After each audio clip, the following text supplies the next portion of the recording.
Welcome back, everybody, to another episode of the Oshay Vlog Cast. You know who it is. I'm your host, Oshay Duke Jackson. And today, I have probably one of the most underrated black YouTubers, who actually one of my favorites. I wish he would post more videos on this thing. But, you know, the brother is very, very intelligent, very, very, very bright. He understands a lot of ins and outs of things, stuff like that. The one and only Marcus A. Brown. What's up with you, pimp? Oh, what up? What up? What's poppin', church? Man, you know, listen, bro. You actually, I think this week indirectly caused a lot of shit. All the time. It ain't the first time. And the reason why you did is because, you know, you're working man. You know, you're shout out to Al Cheddar. You know, you're working man. You're astute person, and the trip to the Dominican Republic. Now, talk to us about that, and we'll lead on to why everybody's pissed. I think people pissed about the DR trip because I spoke on it. I mean, this is my third time going, so it ain't nothing new. But I've always been an advocate of legalizing prostitution, and I understand that along with the legal ramifications of prostitution in the States, we also had these social taboos, so to speak. And so I'm just always ready to push the envelope when it comes to that type of dialogue.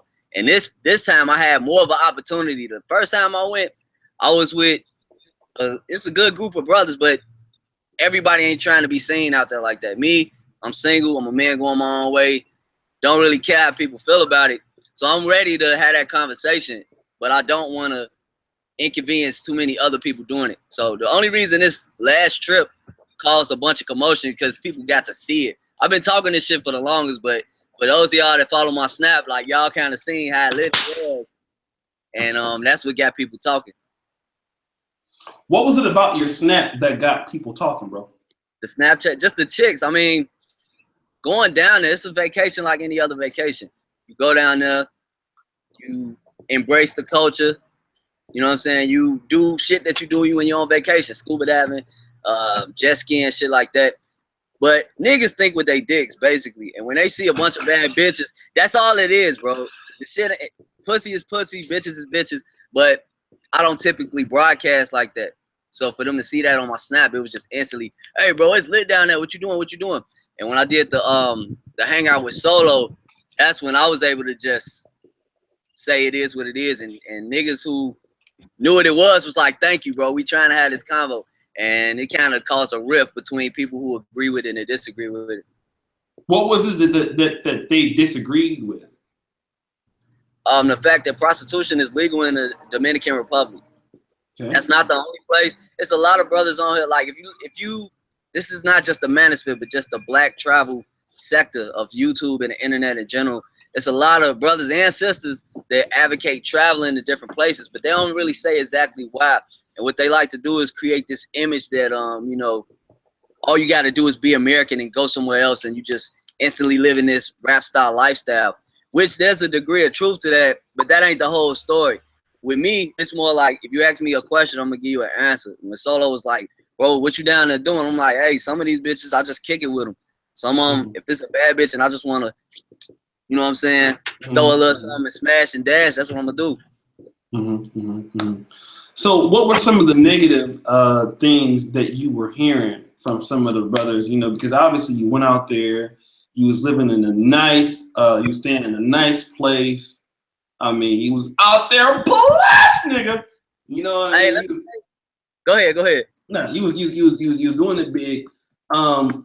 What was the problem that a lot of brothers had, man? What were the negative comments you heard? Wasn't no problems till I said what it was. Like, it's a lot of niggas that do that. They go down there, they flex, especially, not to throw no shade, but the New York cats get that bad, bro. Like, what I did that because it was a special occasion. I was down there with some brothers that were celebrating.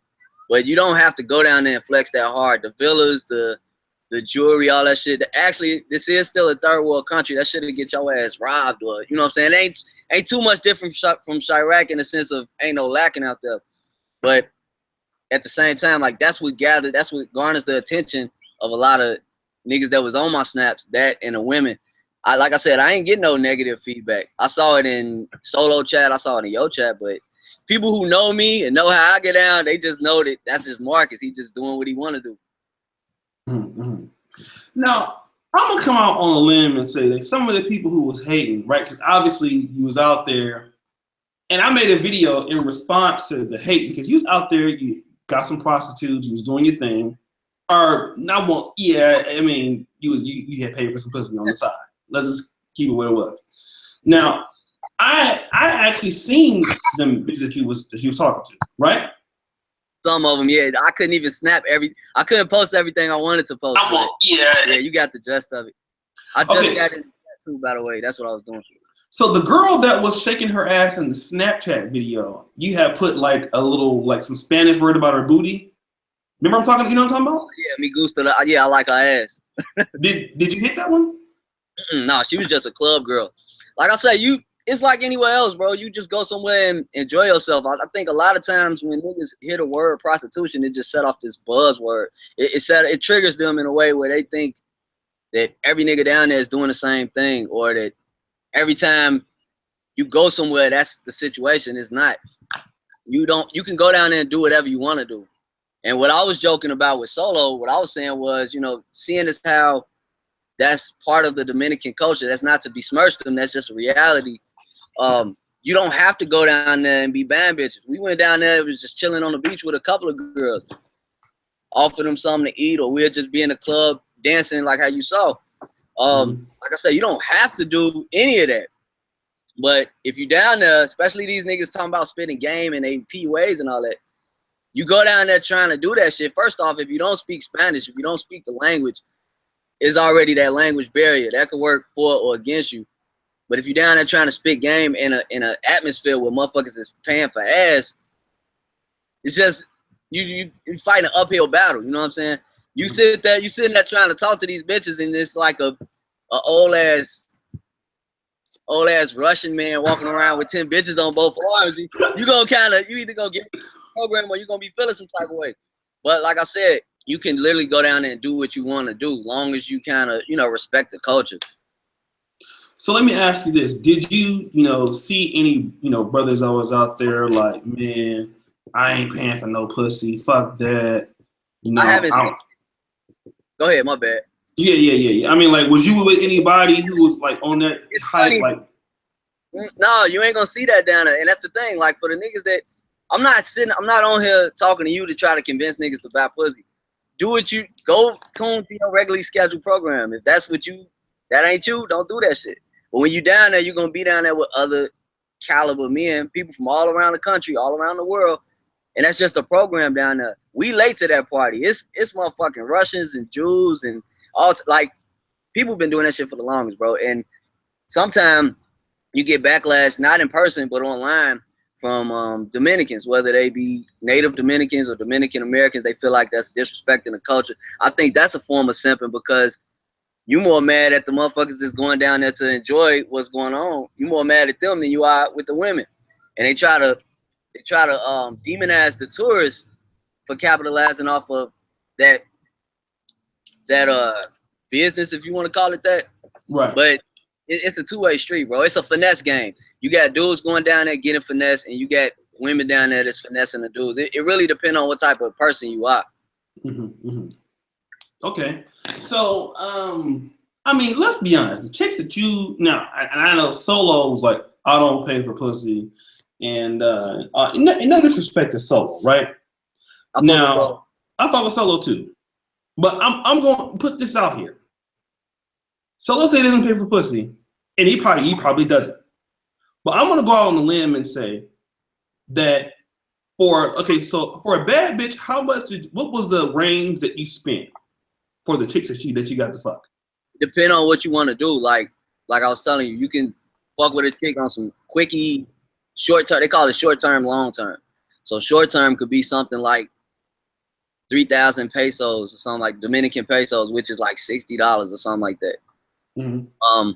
Or you can buy a bitch for a whole day. You can literally say, look, I'm in town for a day or a weekend or whatever. I want to kick it. Everybody do their thing differently. If you want to go down there and finesse and date chicks, you can do that. if you want to just smash, just to get it out the way and continue on with your vacation, you can do that too. But it's negotiating. The reason I don't really know how to give a straight price because every situation is different.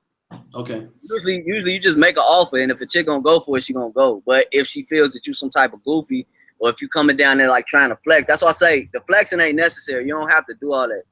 You can just kick it. And if you really like a chick like that, don't. First off, tell them up front what you on. If you not on that, tell a bitch like, hey, I'm chilling right now. I'm chilling with my guys. I'm chilling, enjoying the beach, the atmosphere, the food. I'm not looking to do that right now. You gotta be direct. That's all. Okay, so let me ask you this. So you're doing all of that, right? You get over there, or let me say this: you get in there. Okay, so you spend anywhere between, let's say, $50 to $100, right? Right. Okay. Now I watch solo videos. I don't see solo chats. He don't pay for pussy. But I'm willing to bet that if Solo was to get the type of chick that you paid for out the gate, he would have to do some serious conversation pieces to, to basically get that based off the game. Because I seen the hoes you was with, and first of all, the hoes that you were with won't even talk to a nigga that, in America or Europe, they won't even talk to you if you don't have money. No, it's not. Don't even ask. Yeah, the women, they keep themselves up, and part of the reason I'm an advocate for illegal prostitution, I understand it would be a totally different game in the U.S., which has its pros and cons, but the women down there, all of them ain't fine. Like, there's some busted bitches down there too, but enough of them keep themselves up to the point where the basic bitch is a nice looking woman. Up here, we know what our basic hoes looking like. These are the bitches with the stomachs, with the beards and all that ratchet shit.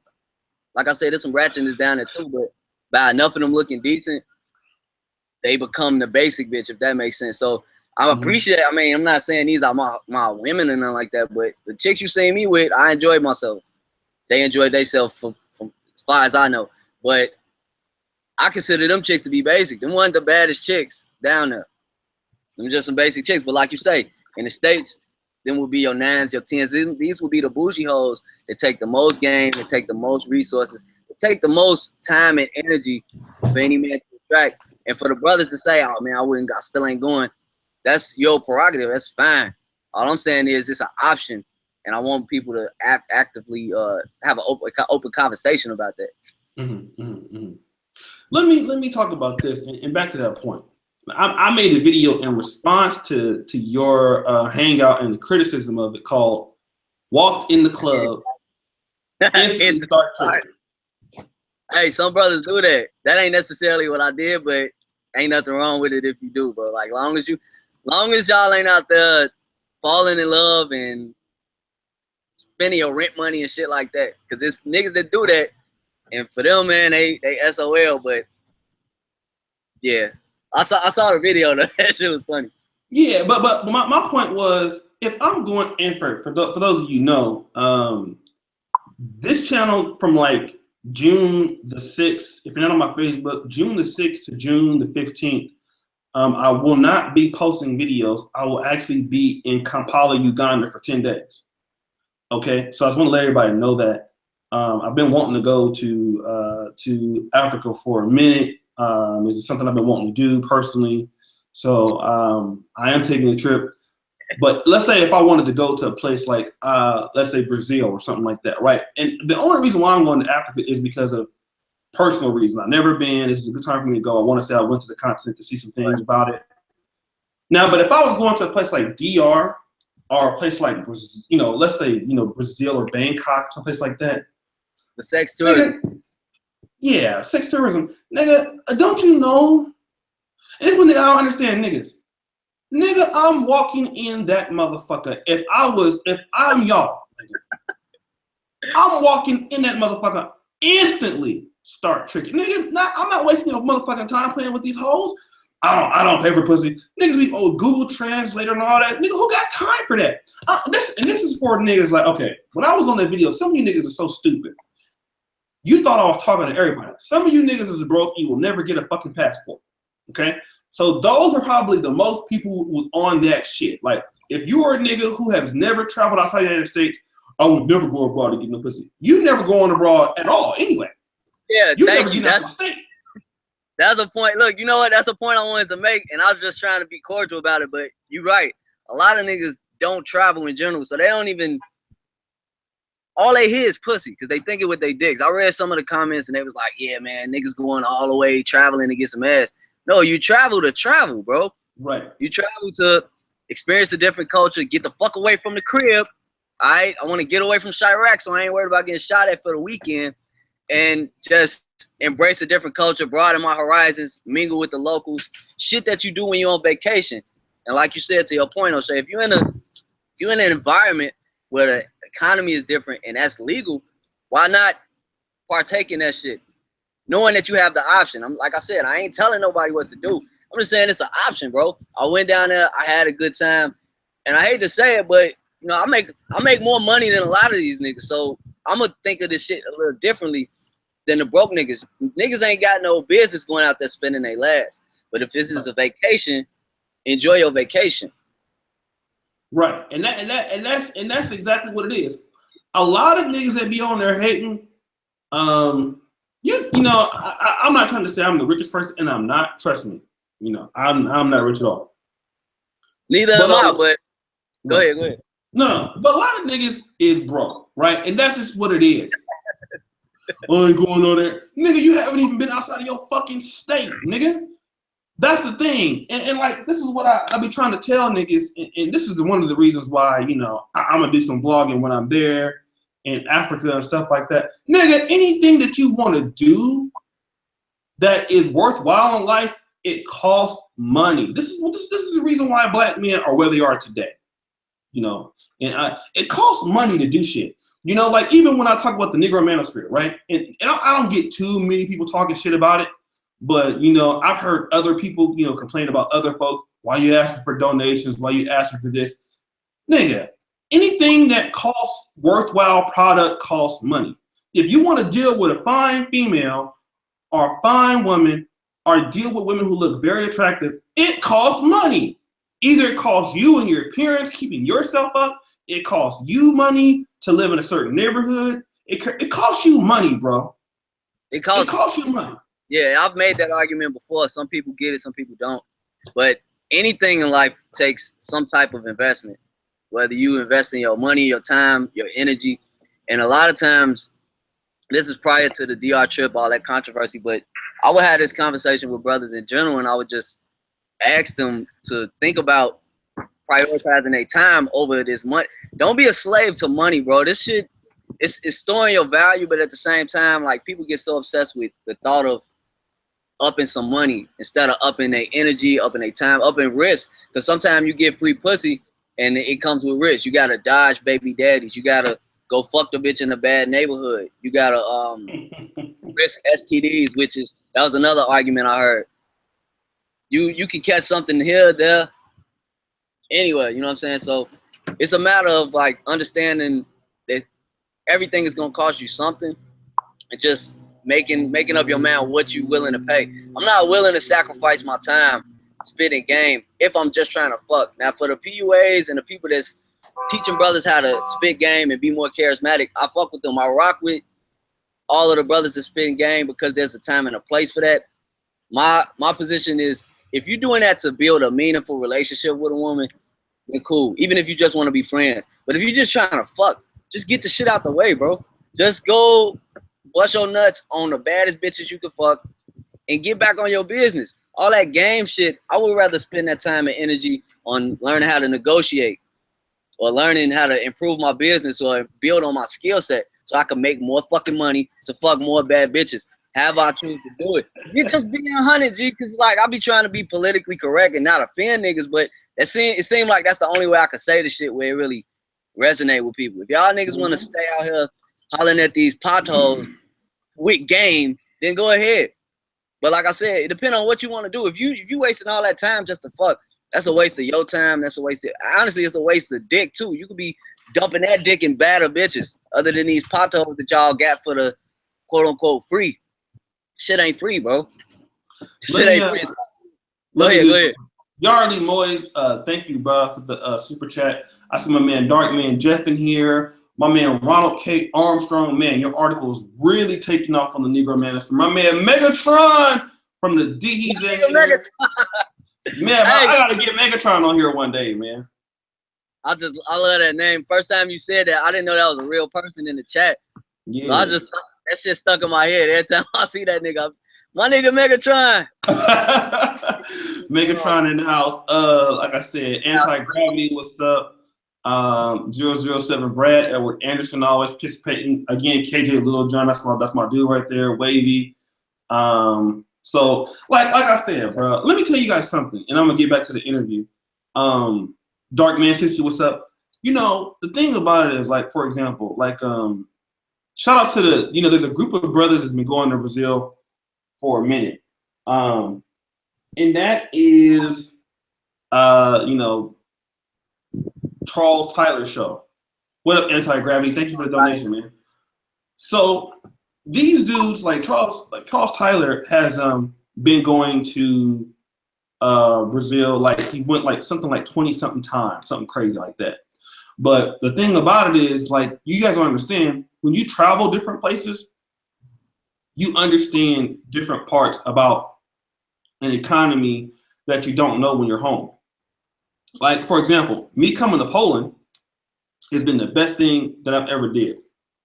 If I never came to Poland, I would have never started the Negro Manosphere. I would have never started YouTubing. I would have never started. I mean, just being in a different place helps you do different things. You know what I'm saying? It's not just always about it's not always about, you know, just getting a lot of pussy or something like that. But at the end of the day, I'm a firm believer in, if you have a certain type of woman you're looking for, and that's the kind of woman you want to have, you're gonna have to pay for it. I mean, a lot of you niggas will, like, you know, I don't want to pay for pussy, but I want these Jordans, or I want the iPhone 7. Well, nigga, can you go on the Apple and try to talk them down for the iPhone 7? No. You know what I'm saying? The thing about it is, whatever you want out of life is gonna cost you. Some niggas don't have that bitch. Like, you know, a lot of dudes is okay with a 4, okay with a 5. That's cool. Nobody's knocking you for that. But there are things you're willing to pay for. Don't nobody knock you for what you want to pay for. It's your money. And that's what I'm saying. If a brother wants to go and pay for some pussy and it's guaranteed and he gets that, what's the problem? Because you pay for sex anyway. When you deal with these hoes, you talk to them, you say, oh, come over, I'm a cook for you. You're trying to finagle the pussy from the bitch. And, you know, like I said, free pussy ain't never free. Nigga, there's no such thing as free pussy. Man, trust me, bro. I know you don't know how many niggas I know that spend a lot of expenses on drugs. You know what I'm saying? Weed, lean, drinks, trying to basically get hoes fucked up in an altered mental state to smash. I've done it before. You know what I'm saying? So I'm not a stranger to that.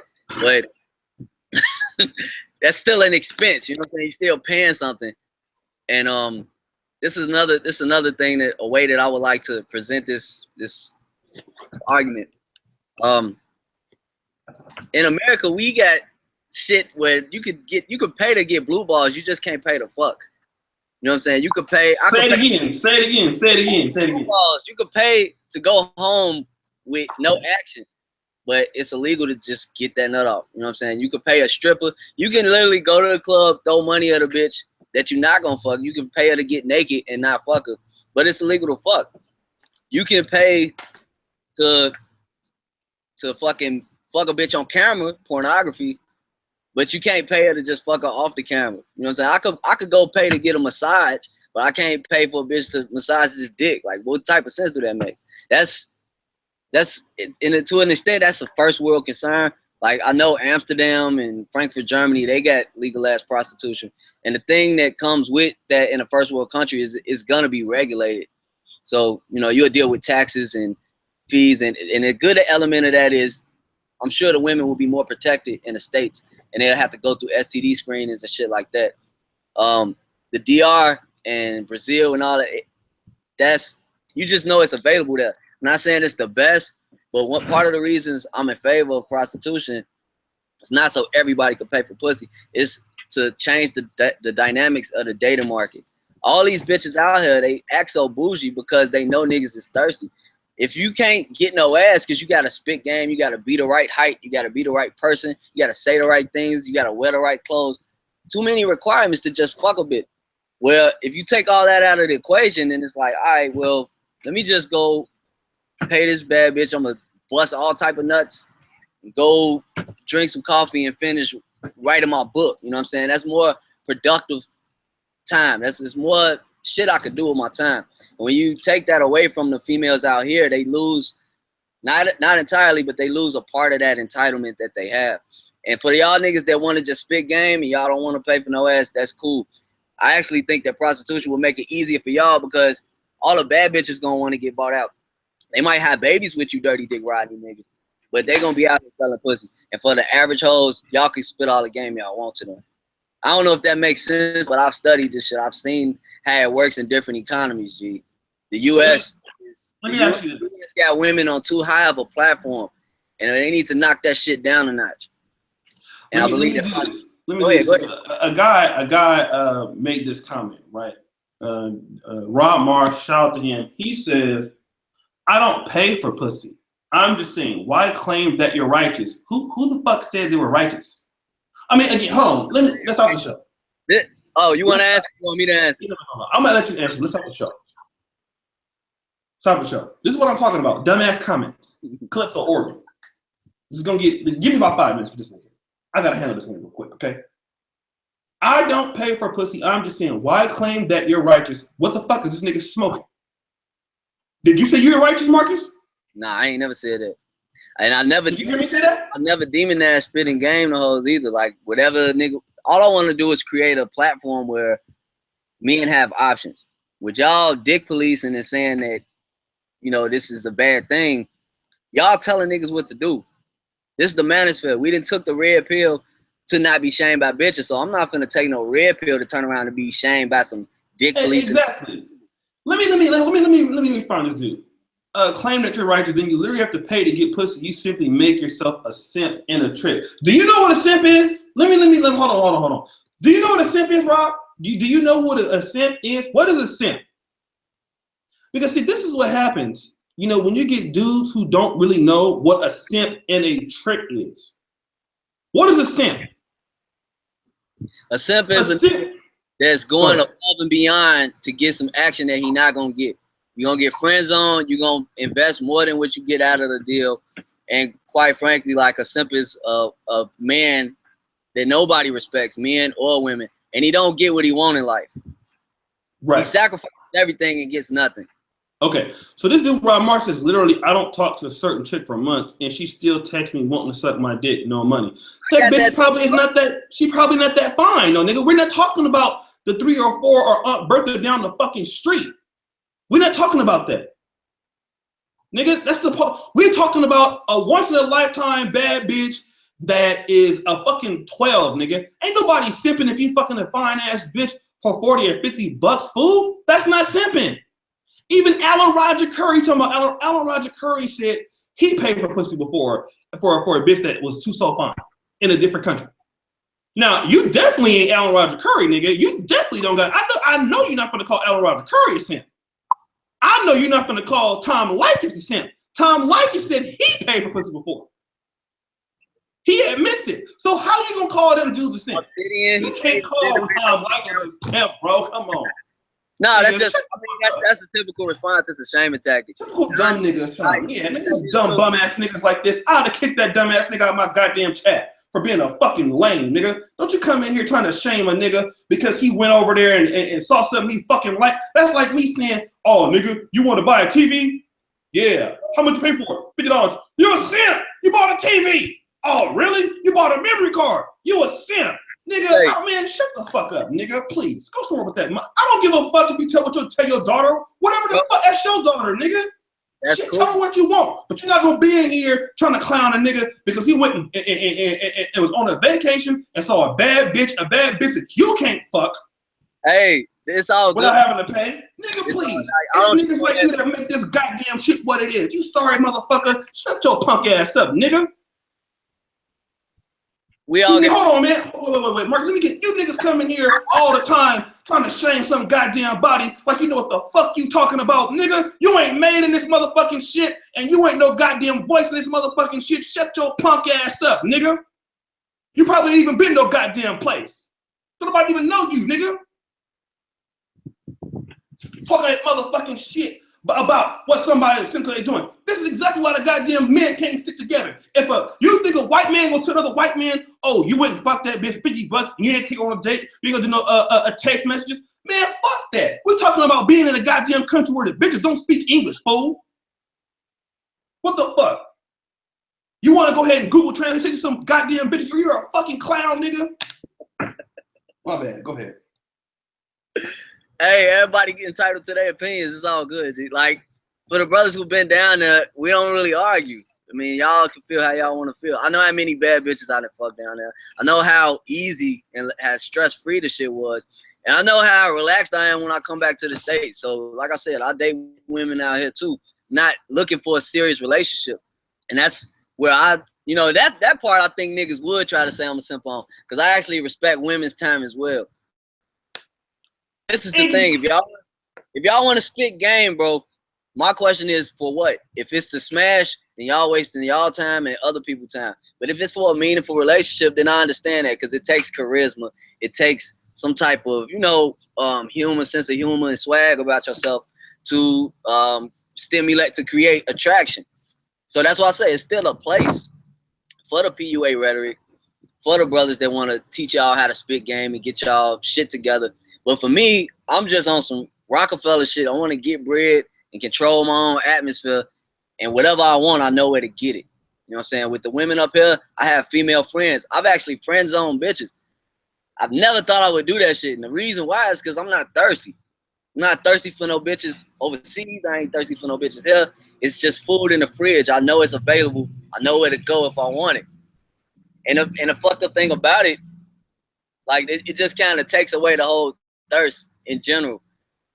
Once you know how easily and readily available any type of resource is, it's just there. Other type of material want. A lot of times we want shit just because we got like some type of obsessive disorder. And once we get it, it loses its novelty. And that's how I feel about ass. If you sit a bad bitch in front of me right now, of course I will smash, but I'm not finna break my neck trying to do it. Listen, let me tell you guys something real quick, man. This dude said nobody respects a trick. Oh, hey, stop worshiping these manosphere people, and no disrespect to none of the content creators. But I'm saying these niggas follow the Tom Likas shit by the book. They follow the Minister Jazz by the book, and I idolize these people, but they ain't God. I ain't God. We all men, man. Ain't no nigga finna tell me what to do with my dick or my money, and that's what I'm just tell y'all. Like, listen to everything that you want to listen to in the manosphere and just take from each individual what benefits you, which you can incorporate in your life. Exactly. Let me do this. Let me say this. Let me tell you these niggas. Rob Marks don't pay for pussy. Don't nobody give a fuck what Rob Marks pays for, nigga. If we gave a fuck, you would be on the interview, and you're not. That's the thing. Let me tell you niggas something. You niggas gonna pay for this motherfucking shit regardless. I don't give a fuck how much game you got, how much, and I tell you this much. It ain't too many of you niggas in the goddamn club with me there, and as funny as I am, and as much charisma, can't none of you niggas out-talk me in the goddamn club. I can guarantee you can't, motherfucker. I know you can't. Motherfucker, I'm an ugly motherfucker. I had to have some charisma. It's very few motherfuckers that can out-talk me with a bitch. And you know what? Even if I don't pay a motherfucking dime, what I'm gonna tell you is, if I gotta talk to a bitch for 4 or 5 hours in the club, I know what I can get paid in an hour. In a super chat, I can get, let's say, $80 in 1 hour. Okay. So if I'm spitting to a hoe for 6 hours and I can come on YouTube and be on here, that's $480. Let's just say for an example. I didn't gave away $480 trying to get some pussy talking to these hoes. I didn't pay to get in. I didn't pay for Uber to get there. I didn't pay for some drinks. And, I didn't wasted my time talking to this funky bitch. Chance, not for the chance. Come on, man. And this nigga went and got a good looking bitch for 50, 60 bucks. 15 on. Nigga, come on, man. Nigga, are you see you niggas? Do you know what math is, motherfucker? Do you niggas know how to count? You get this nigga 1 + 1. Rob Marsh gonna talk about it's 86. Nigga, if you don't set your enumerate ass down somewhere.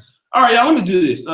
Get the likes up, bro. Let's do this. Got 119 people watching. 31 niggas like the video. Get the likes up. Let me donate my like. Yeah, get the likes up, man. These niggas a dude who parents pussy. You don't even get no pussy, nigga. What the fuck you talking about? Shit. Nigga, pussy costs, bro. I don't give a fuck what you talking about. It costs. It costs time. It costs you headaches. It costs you all type of shit. There is nobody who's immune, nigga. You pay these bitches to leave, nigga. Don't you understand? You don't pay them to fuck. You pay them to fuck and leave.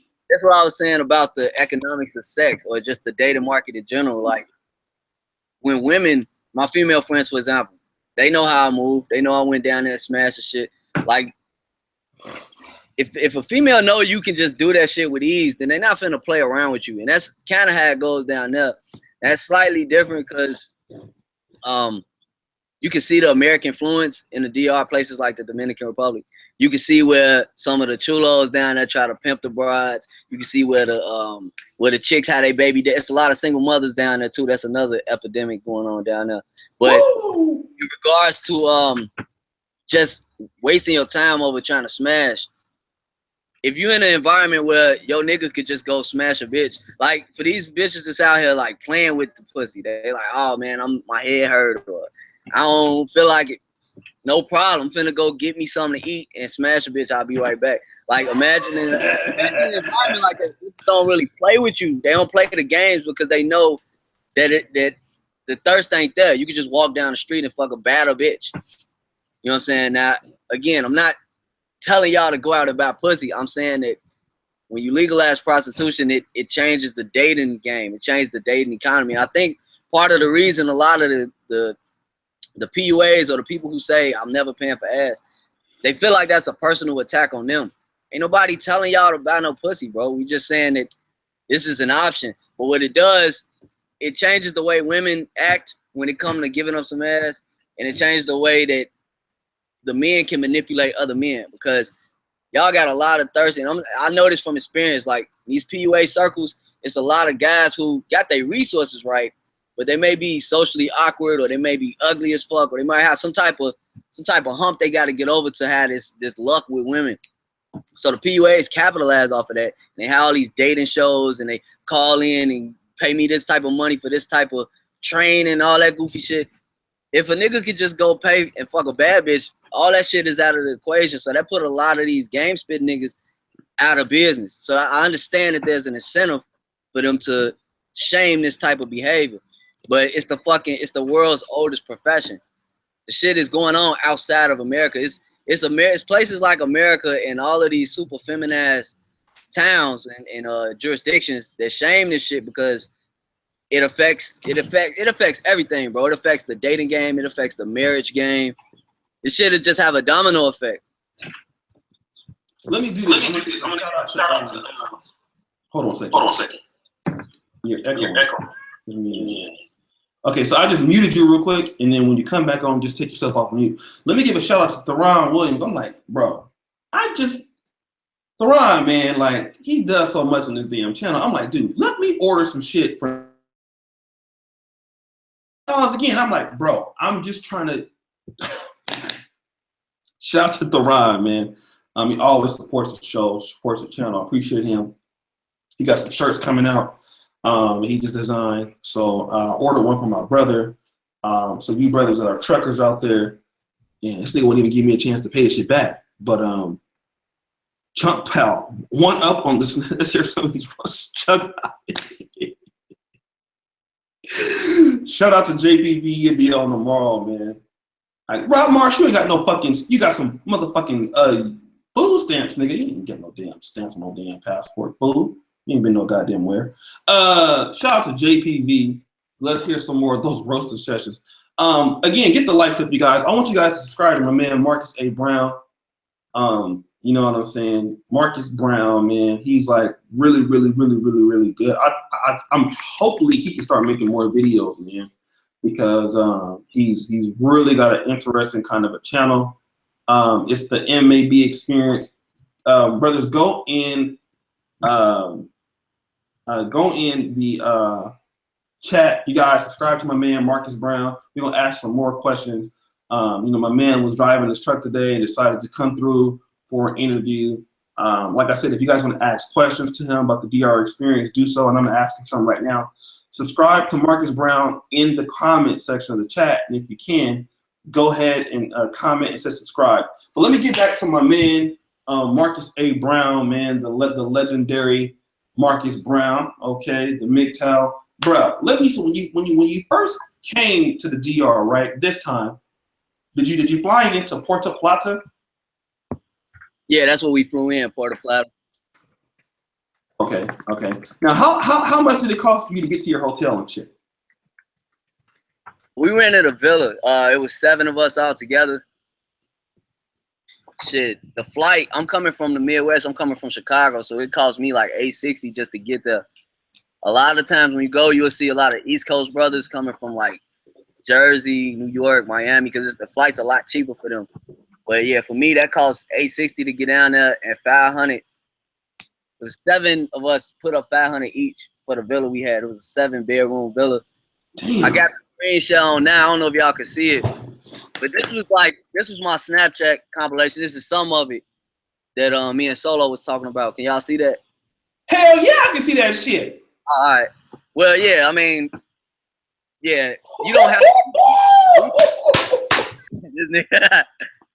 Yeah, we did it big just for that occasion, but you don't have to tee up like that. Sometimes if I go by myself, I would scale it down a bit just to be closer to all the action. But we had a villa that was a little, like maybe 10 or 15 minutes away from the main strip.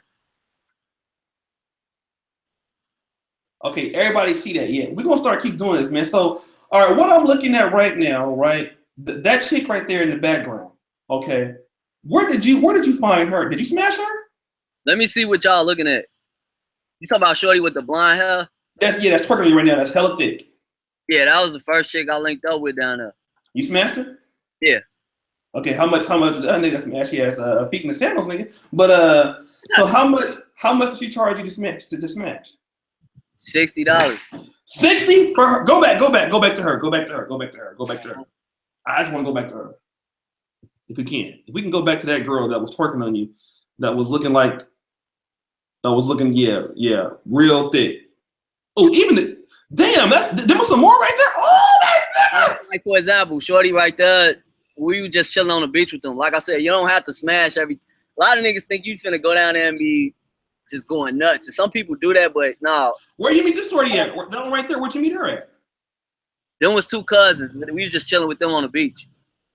Okay, was she trying to holler at you though?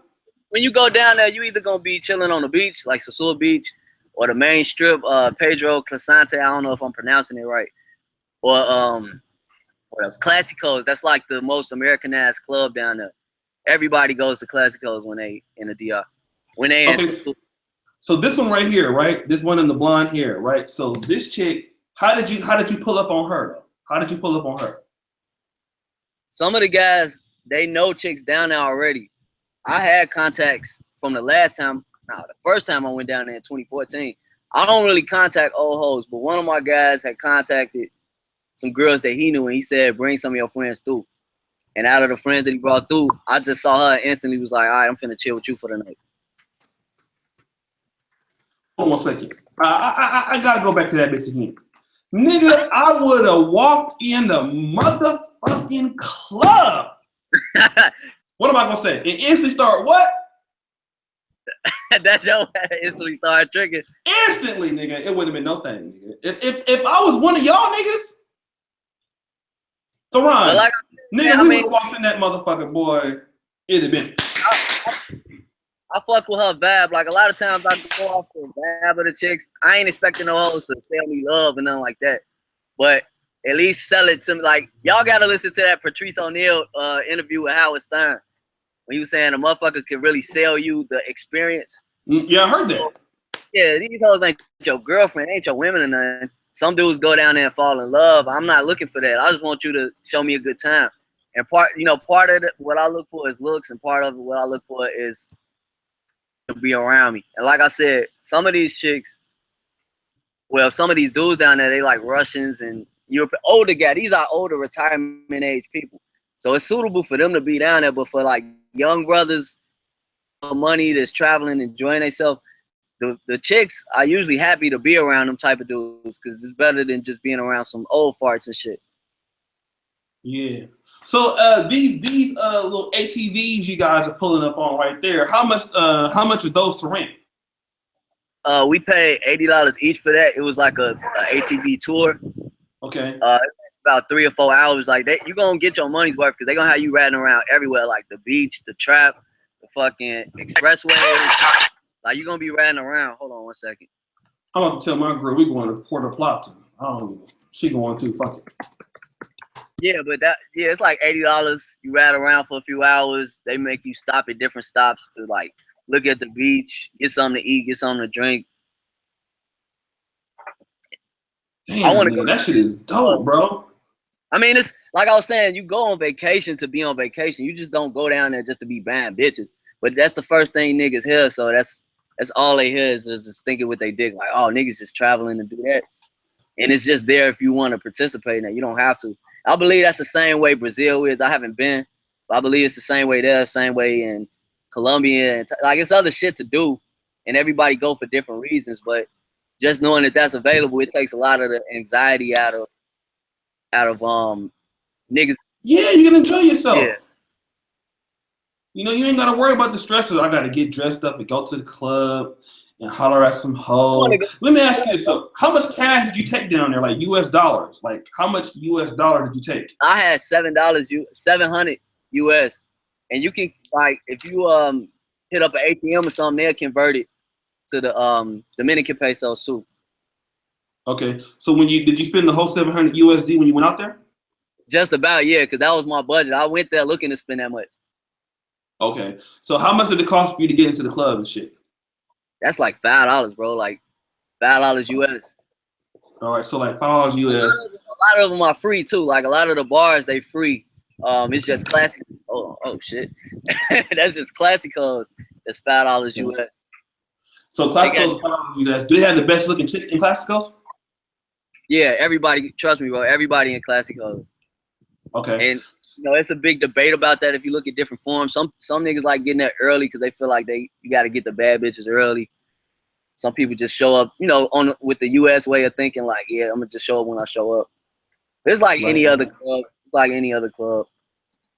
Okay. Okay, so let me ask you this. So you go up in Classicos, right? Can you get a VIP booth? Like, you know, me and Marcus Theron, Chris McDonald, who said I wasn't too bright on my other video earlier, but he over here sucking dick in my chat. I don't see his ass. You about to get booted, bitch, with your fake ass. I'm gonna roast you a little later though. But yeah, niggas be killing me. They'll be at your other channel, you know, talking shit, and then come on in the chat like you didn't see what the fuck they said on the other channel over here sucking dick and eating balls and shit. You see how niggas are? Nigga, I saw what the fuck you said, nigga, and as soon as I get done with this, I'm gonna roast your motherfucking ass to death. All right, back to my man Marcus. So, if we get in the club, right, I got my Jerry curl all did, right? Theron got his Jerry curl did, right? You gonna sweat that out, bro. You gonna sweat that Jerry curl out. Okay. So we in the club and shit, right? How much is gonna cost? Like if we wanna shout to my man full circle, how much is gonna cost for me, Theron, with my curl, lay fried dye to the side? How much can we get in the VIP with? That I don't even know, cause I've been in VIP, but I ain't paid for it. But I do know you can buy a bottle and they usually give you a table. You got the VIP tables where it's just a seat, like 4 or 5 seats, and then you got the booths where you kind of secluded. I don't know how much that costs, but how much can I buy a bottle in? How much do you buy a bottle in there for? I ain't about, like I'm telling you, bro, I ain't about no bottles. That shit ain't necessary. I was with niggas that did. But me just taking a wild guess, maybe like $80 or $100 or something. Like they like the price is gonna go up just like the more Americans, the more tourists come down there, the more that I guess like things like inflation and niggas go down there trying to flex. Like I said, it ain't necessary because the more some people go down there to live out their dreams. Some people go out there to live like rap stars and pop bottles and all that shit. And all that really does is gives the women and the companies like this impression like, oh, we need to raise prices on motherfuckers then, since y'all got it like that. So that's why I say, I wouldn't do that if I was by myself. I would just go down there, have some beers, look at some chicks that I would enjoy myself like I would here in the States. And if I feel so inclined to say, shorty, I'm taking you with me, then that's what I do. But like I said, it's all optional. Okay. So basically, and shout out to my man SPI Latino. I got to get him on here for a minute, one day. Shout out to that brother. So let me do this because we still watching your shit, right? Right. Because okay. So now you got the little. This is I right here, bro. Now you're riding the motorcycles and shit, right? I was on the back of that motherfucker. Yeah. That was my amigo Plantain. He worked in the facility that we were staying at. So, and that's the thing, like traveling with other people, this is just in general. You may or may not get to move around as much as you want. Me, I don't like sitting still when I'm on vacation. Like I sleep maybe an hour or 2 hours. I don't sleep that long because I'm trying to experience as much as I can. So fam just gave me a ride around so I could learn my way around that bitch on my own. Who is this right here? Now this dude right there. Okay, that's security. I don't know if I'm looking at the same. Okay, who is that right there? God damn, who is that? The chick? Yeah. I think her name Vicky or something like that. Okay, you smashed that one too? Yeah, of course, yeah. I got her from that strip. Okay, so the strip. So you pulled her at the strip? The main strip, yeah. So you just saw her walking down the street or something and you just pulled her? Yeah, had to, bro. I ain't tell y'all this, but I got slapped Saturday night. For those of y'all that follow my Snap, y'all saw how fucked up I was Saturday. So I had to redeem myself and get up with a little chick towards the daytime because I was fucked up that night. I was too slapped. Okay, so did she speak any English or what? Yeah, she speak a little English. So what'd you do? You saw her walking down the street and you just walked up to her like? Yeah, just chat, like talk up with her, whatever, and just say, look, I want for her, like for example, shorty right there. She's one of the more bougie type of chicks. I wouldn't spend all day with her. I just want to smash. Some niggas go down there and try to like pay to be around a bitch all day. I don't want to be around their ass all day unless I'm really, really feeling them. So with her, she came back to a pool party that we had, and I just took her upstairs and we did what we did. I took her back. So okay, so basically, you just walked up to her and did you tell her like, yo, I want to spend some time with you. What would you want for that? Is that what you said? Like, I just said, yeah, you go up. I ask chicks if they speak English just for the convenience. I actually enjoy part of that language barrier because I want to learn how to speak Spanish. But then if you get a chick that speak English, that's good too because you could kind of expedite the process. And I just tell her I'm feeling I want her to come back. Me and my guys having a pool party, come chill, and then I'm gonna have my personal time with you.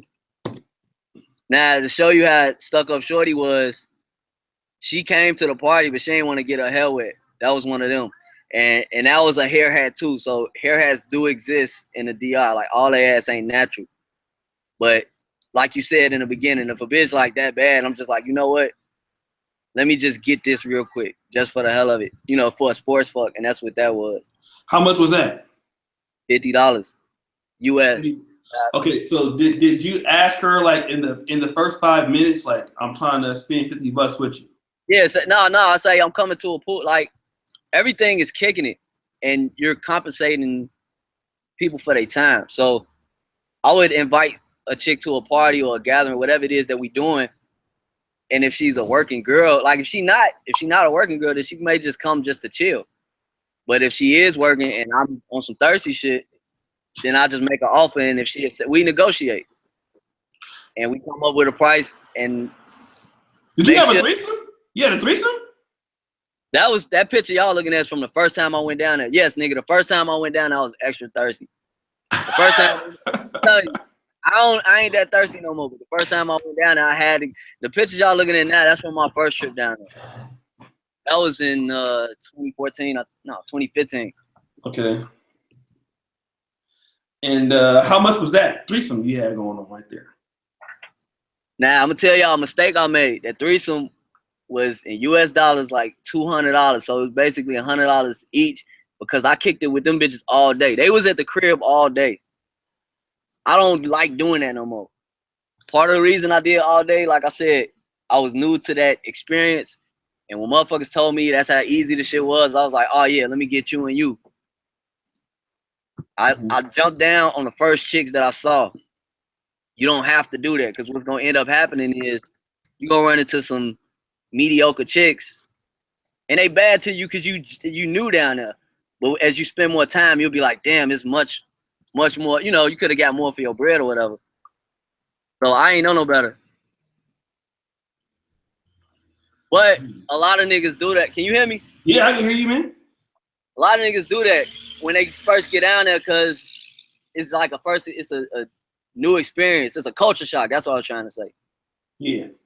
But the more you go down there, the more regular that shit is. And it's like, after a while, it ain't even about the bitches as much as just learning more of the culture, learning more of the area. And certain niggas do things different ways. Some motherfuckers, they got their own personal chicks that they see each time they go down there. Some niggas that be simping at it, this much I do consider simping, but, you know, to each his own.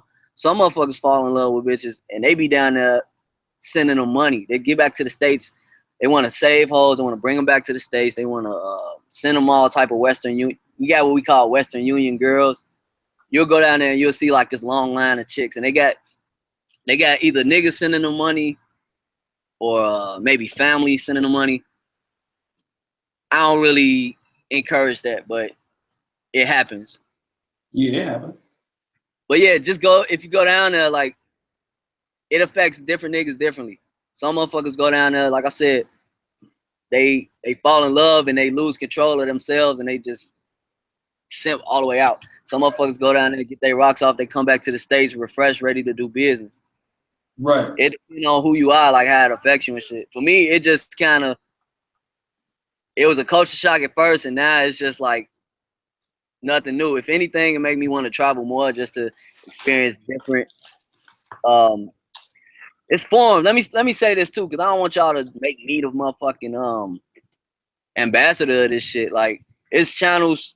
Shout out to Cuba Dave, Free Cuba Dave. I don't know if y'all ever heard of him, but he was like the fucking internet famous guru of sex tourism, and they locked him up on some Trump up charges.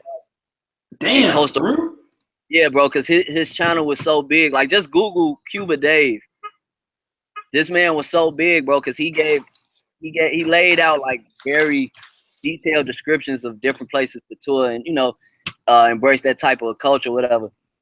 And the government, the Costa Rican government, wasn't in favor of that, because they want tourism, but they don't want to be known for that type of tourism, even though it's legal. Mm-hmm. And for whatever reason, they got some type of charge on them and lock my man's up.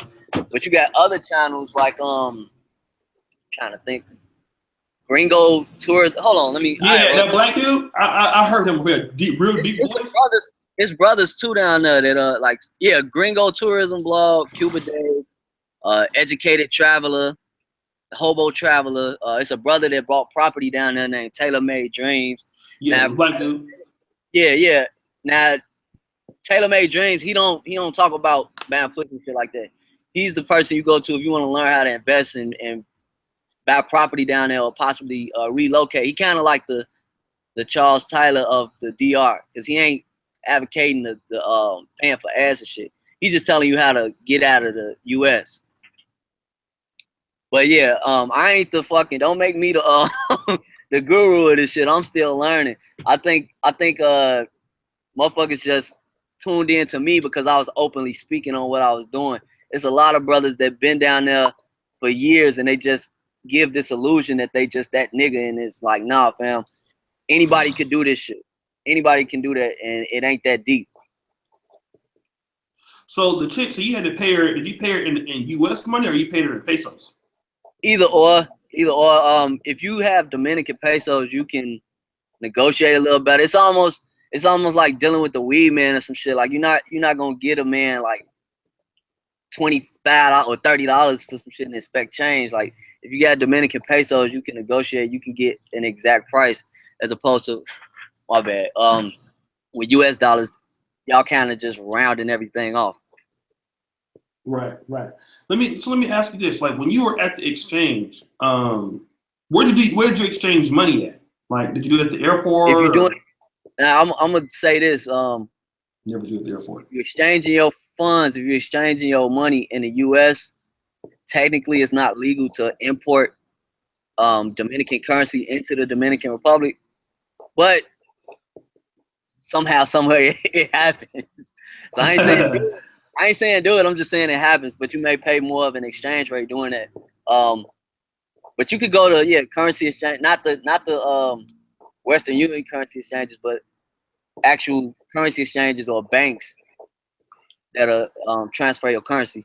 Or you could just go to an ATM down there and pay the transaction fee that way. Make sure you notify your bank that you're going to get out of the country, or they will freeze your shit.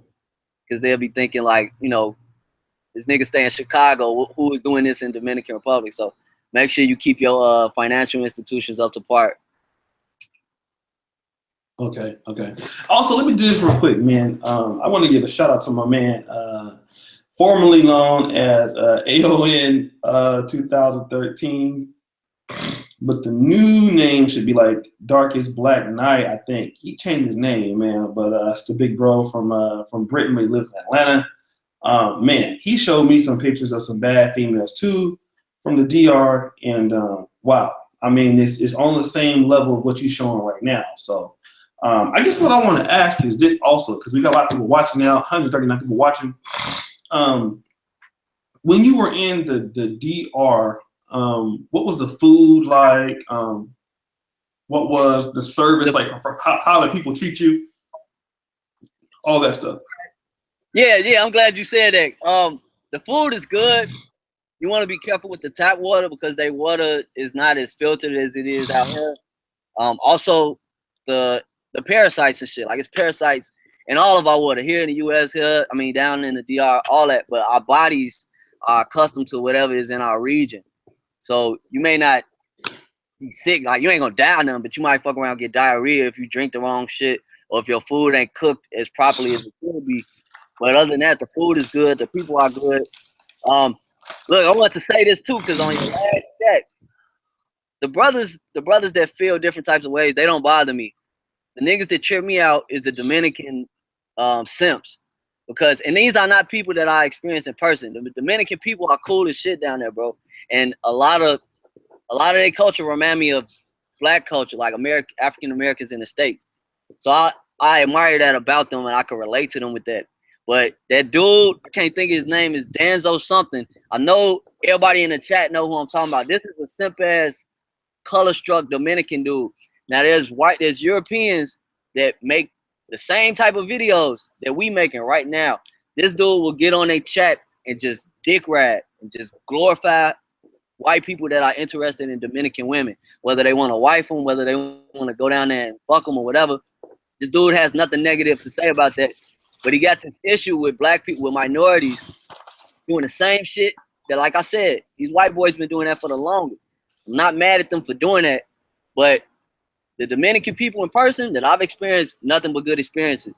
But some of them motherfuckers may be salty for the wrong reasons. They mad because this is a discussion on the internet, and they a troll on the internet and shit. When in reality, it's like, you can't entirely be mad at the niggas that take advantage of this economic opportunity, because your government advocates for it, is legal. And let me say this too, just for people that's not familiar.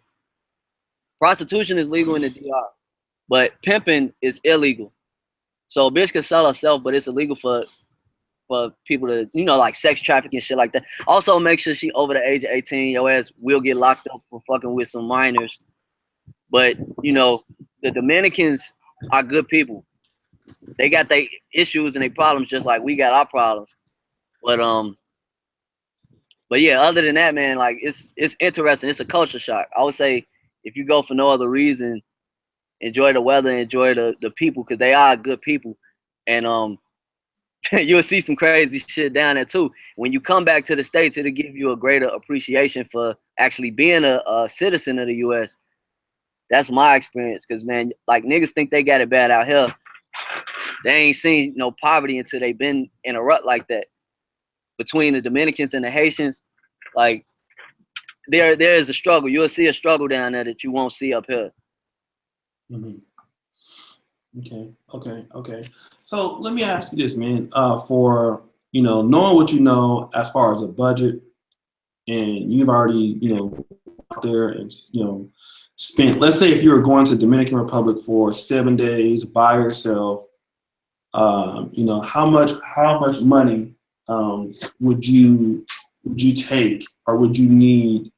I mean, now after you pay for your hotel, after you pay for the room and board and everything like that, how much did you think that you would need to have a good time just by yourself? You know what I'm saying? And It depends on what you want to do. I said this on Solo Channel. I ain't really say it on here, but if you go down there, you go to different parts of the DR for different reasons. Punta Cana, I went down there for a wedding. That's where you go. That's a family friendly part of the DI you go to. That's where it's more Americanized. It's more of a touristy type atmosphere. You can bring your friends, your family, the kids, some Disneyland type of shit, and you're in a resort type of campus, so you closed off from the locals. You don't really experience Dominican culture down there. That's just a way to be on a tropical beach, a Caribbean beach, and that type of shit. If you go on your own to like Santo Domingo, that's the capital. I haven't been there yet, but I want to see that just so I can see more infrastructure in the DR. A place like Sosua, Puerto Plata, Playa Chiquita, those are the more local areas. It's small beach towns. And any of them places you can, I would say bring like a stack. It depends on what you want to do. Like some people go down there to just fuck bitches all day. Some people go down there to actually learn more about the culture and travel. They want to see the whole town because you can move around that whole island. Some people want to be closed off from the locals. They don't really care about seeing the Dominican Republic per se. They just want to be on the beach somewhere. They want to hit up Groupon and be on an island and shit like that. It depends on what you want to do.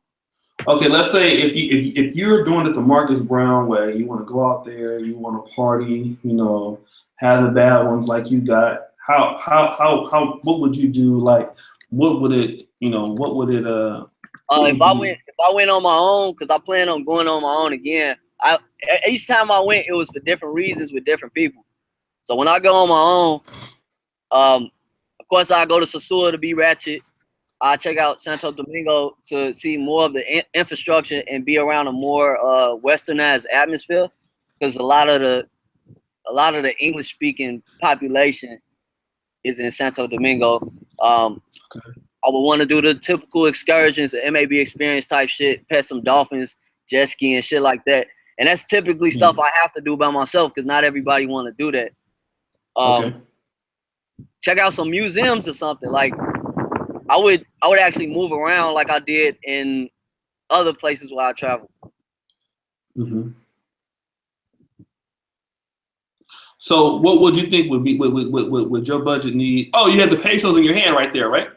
Yeah, Dominican pesos, yeah. How much did you have in your hand right there? That was like 200 US, but it looked like a lot of money, but it really ain't. You know what I'm saying? Because for every $1 US, it transfers into like 47 Dominican pesos. Mm-hmm. So and that was another thing. Like my first time going down there, let me tell you, I went down there with a bunch of Dominican 50s and $100 bills and shit, thinking I was like flex, like yeah, nigga, bankrolls. What you talking about? But that really ain't shit. That's like carrying around $2 bills. That maybe at a strip club or something, crystals or something like that. But that ain't real money. Like the easy way I remember it right now is, let's say if you're dealing with $1,000 bills, $1,000 pesos. That's really like a dub. That's like it's maybe $21 in US currency. So money I had on my hand, it may look like a lot of money, but it's really not. It may have been like $200 or $300. All right. So let me ask you this: have you ever been to the strip club there? I did once. No, actually twice. I'm tweaking. First time I went was in Sosua. I can't remember the name of it. I want to say it's Crystal's, correct. I'm not sure if that's the name of it. That's a funny experience if you go there, because let's say you go in a strip club, all the chicks I just lined up, they will flock around you, bro, like seagulls to some bread. And you get mixed emotions. Like if you ever, it's fucked up in one sense, but on another sense, it's like you get to see how celebrities feel. Cause I promise you, bro, I ain't never, and I've been to some parties where I was anticipated in the U.S. and I ain't never had no bitches like surrounding me like that. It's a crazy experience. I can't remember the name of the club I was in. It's a store, the strip club. But the other place I went to in Punta Cana, it was like a little ways away from the resort. Mm-hmm. It might have been called Jazzy's, but they give you these things called Jazzy dollars. I still got one in the crib as a souvenir. And the way they operate, you give them whatever money you want to spend, and they give you Jazzy dollars, G. Like, it's almost like Chuck E. Cheese money or Monopoly money. And they do that, I guess, for the chicks, so they won't finesse the owners or whatever. So let's say you want to spend $100, or you just want $100 to spend or hold on to. You get them the $100 up front, and they give you the Jazzy dollar. It's like play money, and that's what the strippers got to cash in to get their bread. So it's like, that was a funny thing. That was my first time seeing something like that. Okay. So when you went in there and they were choosing up, like, could you actually be like, I want to take you home for the night and all that type of shit? Or I think it's similar to how the Europeans do it. They got bar fees or exit fees and shit like that. So you could take a chick home, but I wouldn't do it personally. You could pay them to go up in a room. Like, they got rooms upstairs or dipped off in the club where you can just go handle your business and just go back to your regularly scheduled program. I've never done that, but you know, that's another option up there if you want to do that. damn. So do you know anybody who actually ever did something like that? I don't know personally, but like I said, there's forums on here. It's a whole community that talks about this type of shit online. Take me back to Sasua.com, dr1.com, some shit like that. And like I said, the people on YouTube, you don't really see that in the black sector of YouTube or the manosphere. That's more so like I said, Gringo Tourism Blog, maybe the only brother. And he don't show his face, but I believe he's a brother. Cuba Dave, he locked up, but Hobo Traveler, these are people that'll give you more.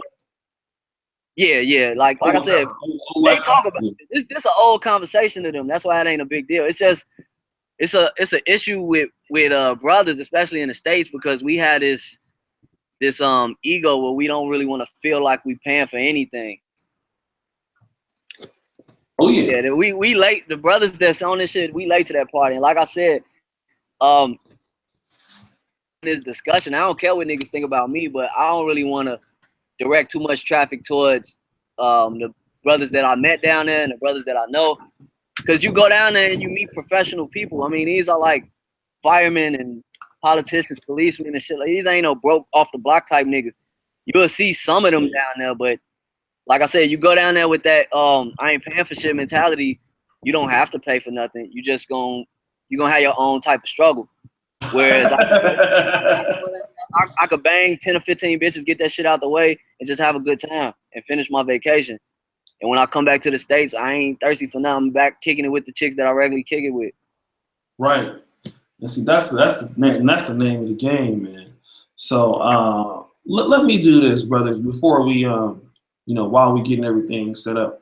Brothers, let's go ahead and get the, y'all know how we do, man. Get the likes up. We're giving y'all a really good interview today. Got my man, the MAB Experience, aka Marcus Brown. This is the second time he's been on this channel. We're trying to get him on a little bit more often. So, brothers, go ahead and like the video. All right, stop playing with me. You know what I'm saying? We gotta keep it. We gotta keep it alive up in here. Like I said, man, you guys better get as much as you can, because I won't be on this motherfucker for about 10 days. You know what I'm saying? So I'll be leaving here on June the 5th to Kampala, Uganda. I will be there to the 15th. Hey, all right. Go ahead. SPI Latino, he say, it's like you the popular kid at high school the minute you land. Yeah, it's kind of like that. I just came from, I believe it was Thailand. It's certain areas, like certain countries. I'm sure you can attest to this too. Oshay, like, even in the countries where the prostitution ain't an issue or it's not prevalent there, just being an American, it gives you a certain type of attention. It Like does. when I was in Paris and London and shit, I wasn't paying for no ass out there. All I do is just ask for directions. Hey, I'm looking for the Eiffel Tower. I'm looking for the Buckingham Palace, whatever, that type of shit. That's all you really need to start a conversation and build relationships, build friendships and shit like that. So the DR, that's just a real expert. Like the shit moves so fast. It's so direct down there. It'll just, you'll have to slow down. You'll be like, whoa, bro, wait, I wasn't ready. Like you can't even give the chicks eye contact too hard or they just be ready because Really? it's a hustle. It's a finesse game. Yeah. Part of it, like I said, part of it is bitches trying to get their bread or whatever, get their money. And then part of it may be some women that are genuinely interested in American men. If you got the swag, if you actually appreciate and respect their culture, then yeah, maybe you could go down there and pull a worthwhile female. Now, bringing her back to the States is a different argument. But like, for example, I got a female friend in Santiago. When I go down there, I want to visit her, kick it with her family and shit like that. She's not a working girl to my knowledge. But when I go down there, I want a genuine friend. I'm not trying to fuck her. Old dude that was riding me around on a motorcycle, he was a good dude to me. Just like anybody, even in the States, if I visit your town or your city and you look out for me, I'm gonna look out for you. So if any of these people that I met, if they in Chicago, if they in the States, and if I can, I will look out for them the same way that they looked out for me when I was out of my territory. You know what I'm saying? When you go down there, you in a land, you in a jurisdiction. So, you could go down there and bring that American mentality down there if you want. Like, you're gonna get a different response. But if you go down there and just kind of blend in with the locals, you'll be good. Okay. All right, and that's what's up, man. So, like I said, man, let's get the likes up, and we're gonna take some questions and shit.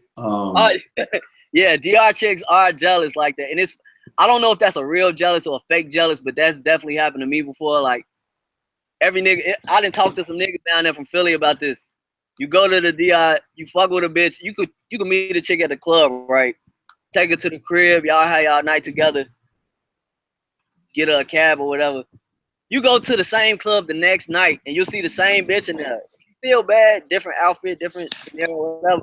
But she'll be looking at you, feeling some type of way that you back down there. And it's like, bitch, you down. Like, we all on the same thing. So what's the issue? But like, it's a cute little jealousy game they play.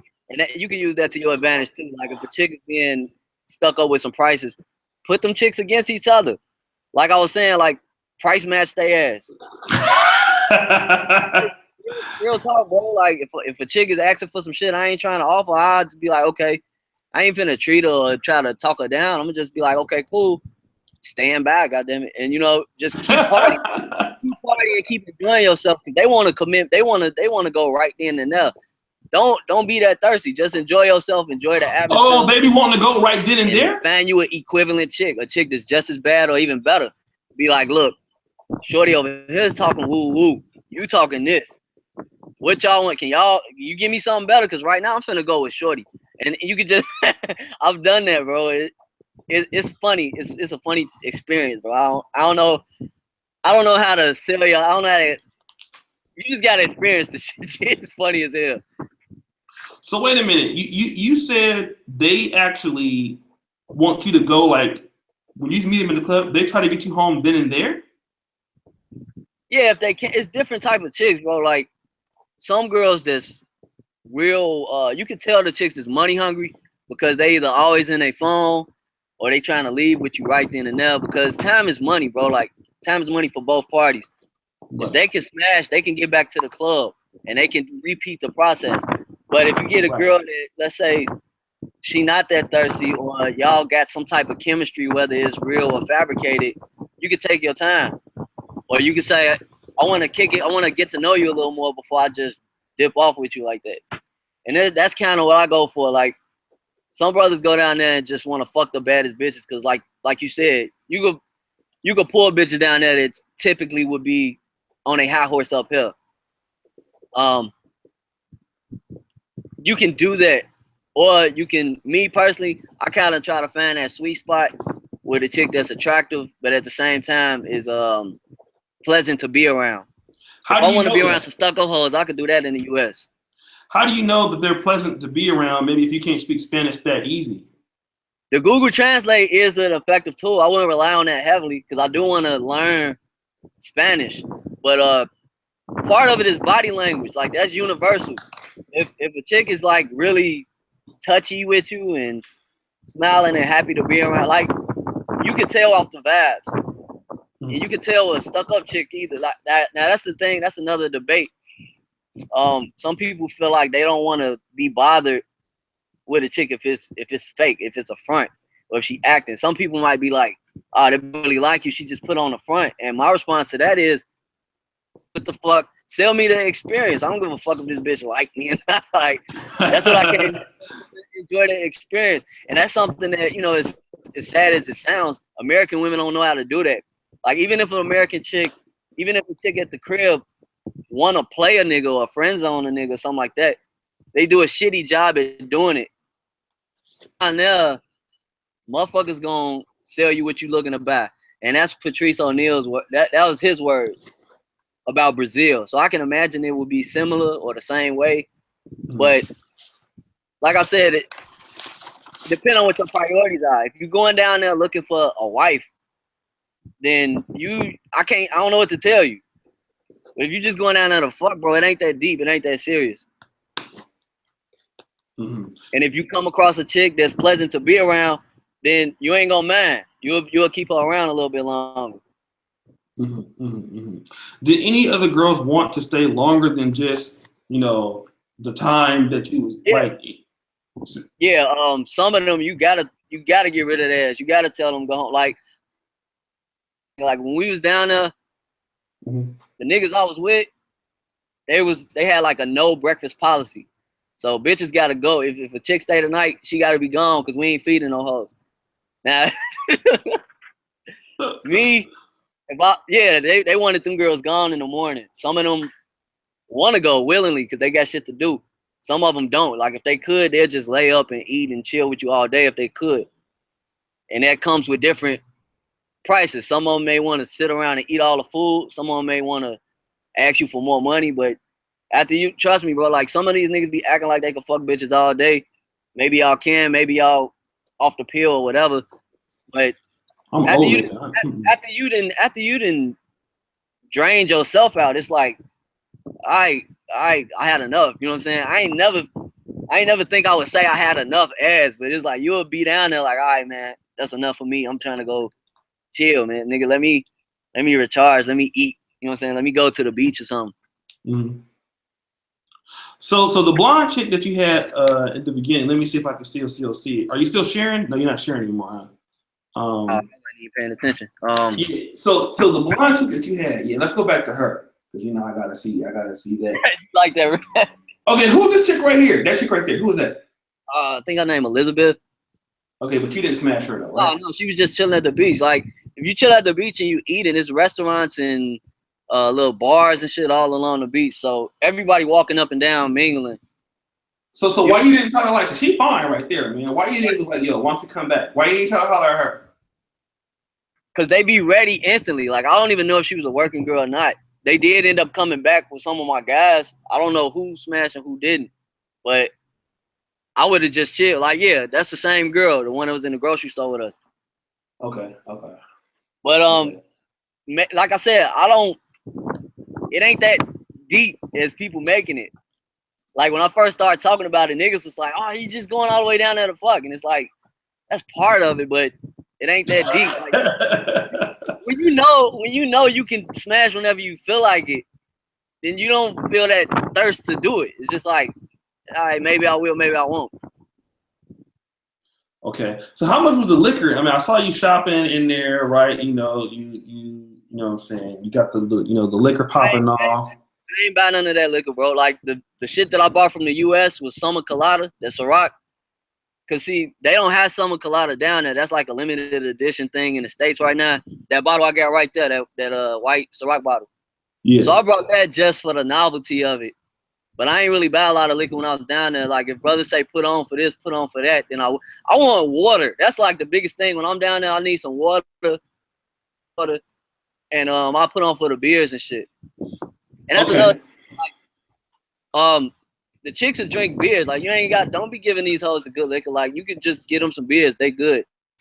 Okay, so you ain't even got to really trick on the like. Okay, what about dates? I brought that from the States. What I do is I bring liquor from the States that ain't there, and I bring liquor from there to the crib. Like I brought some Mama Juana. That's the Caribbean rum. It's like a Dominican rum made out of bark, like tree bark and honey and wine and shit. That shit, they claim it's an aphrodisiac too. So the shit to get you all riled up in a bed or whatever. So they say. But yeah, I'll bring liquor down there, and I'll bring that, and I'll bring the Hennessy White back to the States just because it ain't available here. Okay, so let me ask this question for the brothers, right? Now, was you seeing some big donkey ass round booties down there? Or was you just seeing, chicks that was like model type? Like, was you seeing like ass, like, oh my God, like Instagram booty model type of booties? Or was chicks on something? You'll see everything down there, bro. The Dominican people are it's a broad spectrum of different complexions and looks and hair textures, all that type of shit. Because the native Dominicans, I don't know if I'm saying it right, Taino natives. So they pretty much made like Spanish Africans because it was a large African shipment of slaves to the Caribbean islands. So like most of the Dominicans are made up of different complexions because it's a mixture of Taino natives, Africans, and Spanish. So you'll see big titties, big ass, flat titties, flat. It's everything down there. And then you'll also see some fake Barbies down there too. It's a lot of chicks with fake titties, fake asses, and shit like that down there too. Like even the native chicks. Yeah. I don't know where. I think they go to Santiago to get that done because it's chicks from the States. Minister Josh spoke on this. It's women from the States that go to these third world countries to get these operations done because it's cheaper, but it may not come with the same integrity or same quality that they would get in the States. So they be trying to get over, but they do that, compromising their risk, like they health or their safety by going to these third world countries. But yeah, the chicks down there, they get fake asses, fake titties. That ain't really my thing. I fuck the bitch with fake titties in the US, but I don't really like that. I like how it look. I don't like how it feels. So I like the natural chicks. Okay.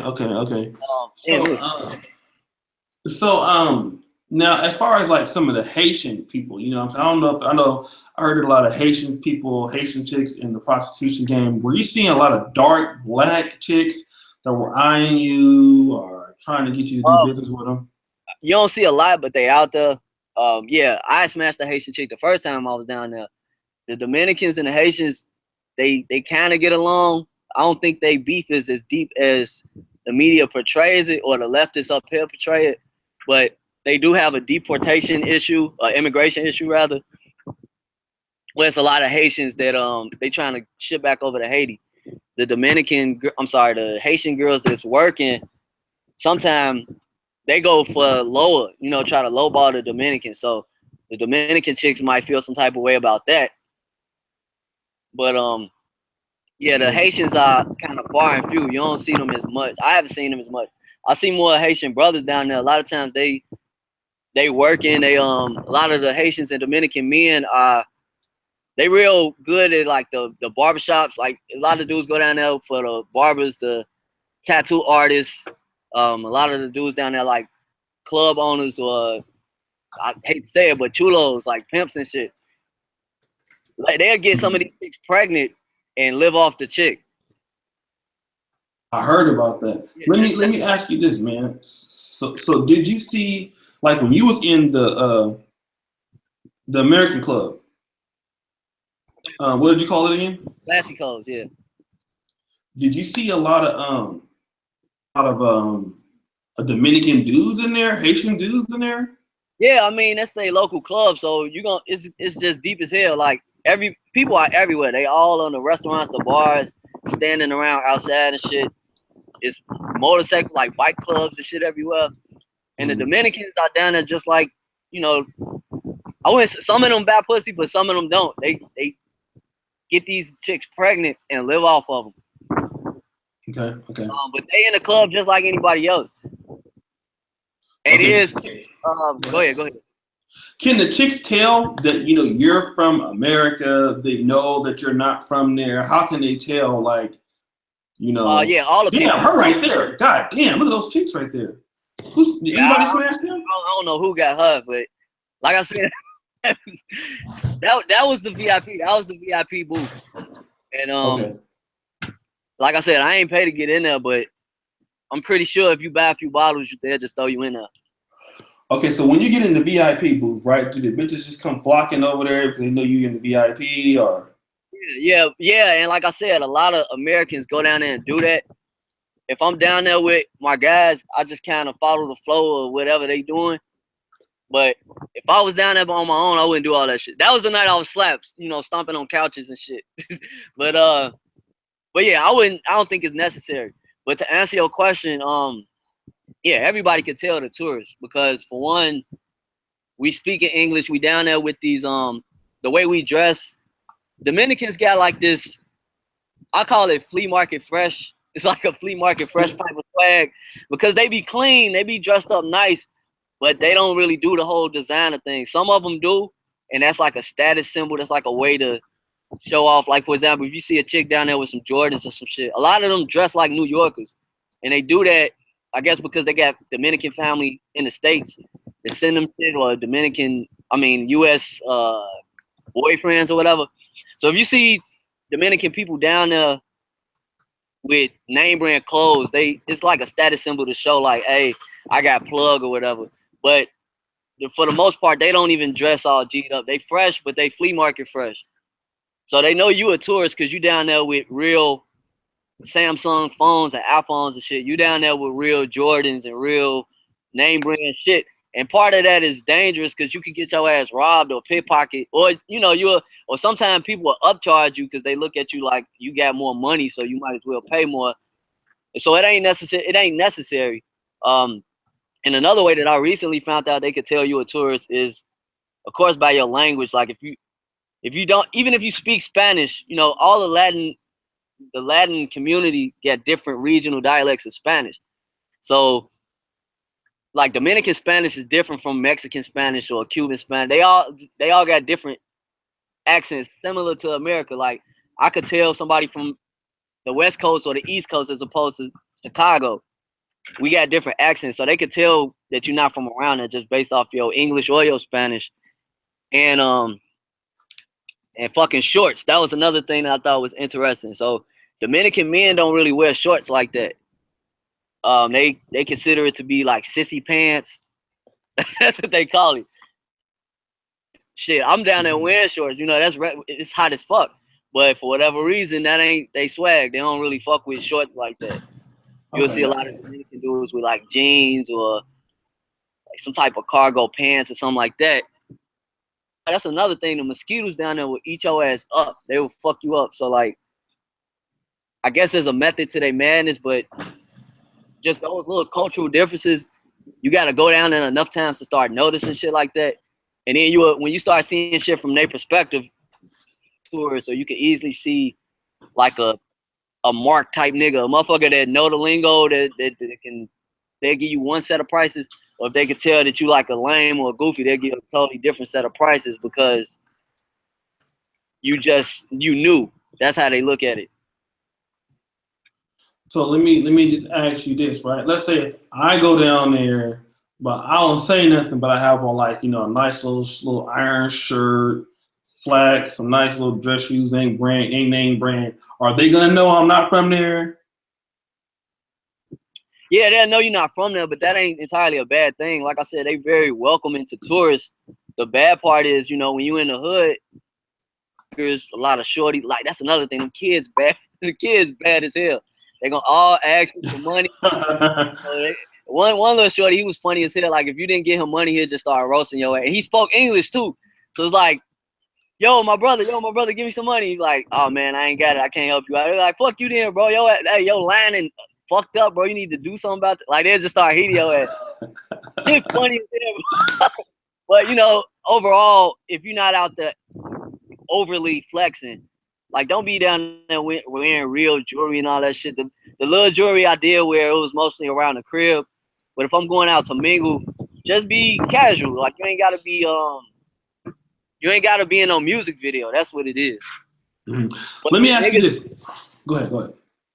I was saying, like, a lot of times people from the States, they go down there and they want to stunt so hard.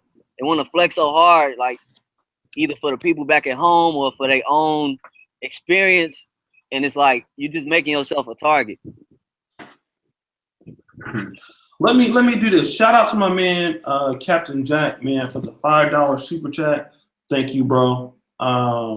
Appreciate you. Let me ask you about the currency, man. 'Cause I know in Poland, the currency is different size based off of how much the bill is. So, for example, let me see if I have some currency here. Like this is this bill is the 100 zloty. I don't know if you can see it. Yeah. But hold on a second. Let me show you what I mean. Real quick.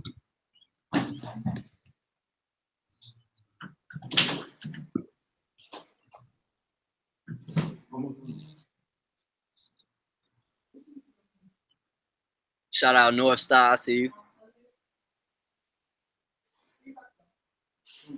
Captain Jack say the mosquitoes was tearing them. Bro, look. I hope I ain't got no Dominican virus in this bitch, but nah, mosquitoes will fuck you up. Sometimes you may walk in an area with like tall grass and shit like that, or the muddy area, the damp areas. You'll get ate up around there. So this is the 100 zloty, if you guys can see it, right? 100 zloty. And, okay, yeah. But this is the 20 zloty, and if you can see, yeah, it's like smaller. the Euro money. It's different sizes. Yeah. Okay, it's like in Dominican Republic too. No, all their currency is the same size as the U.S. dollar. Okay. They do have that color difference. Right. They got the color difference. They got certain like plastic strips on certain currency, so you can, like, the blind people can tell what they feeling and shit like that. So they have emulated Westernized currency in that regard, but it's still the same size as U.S. currency. Okay, and people said they couldn't see it.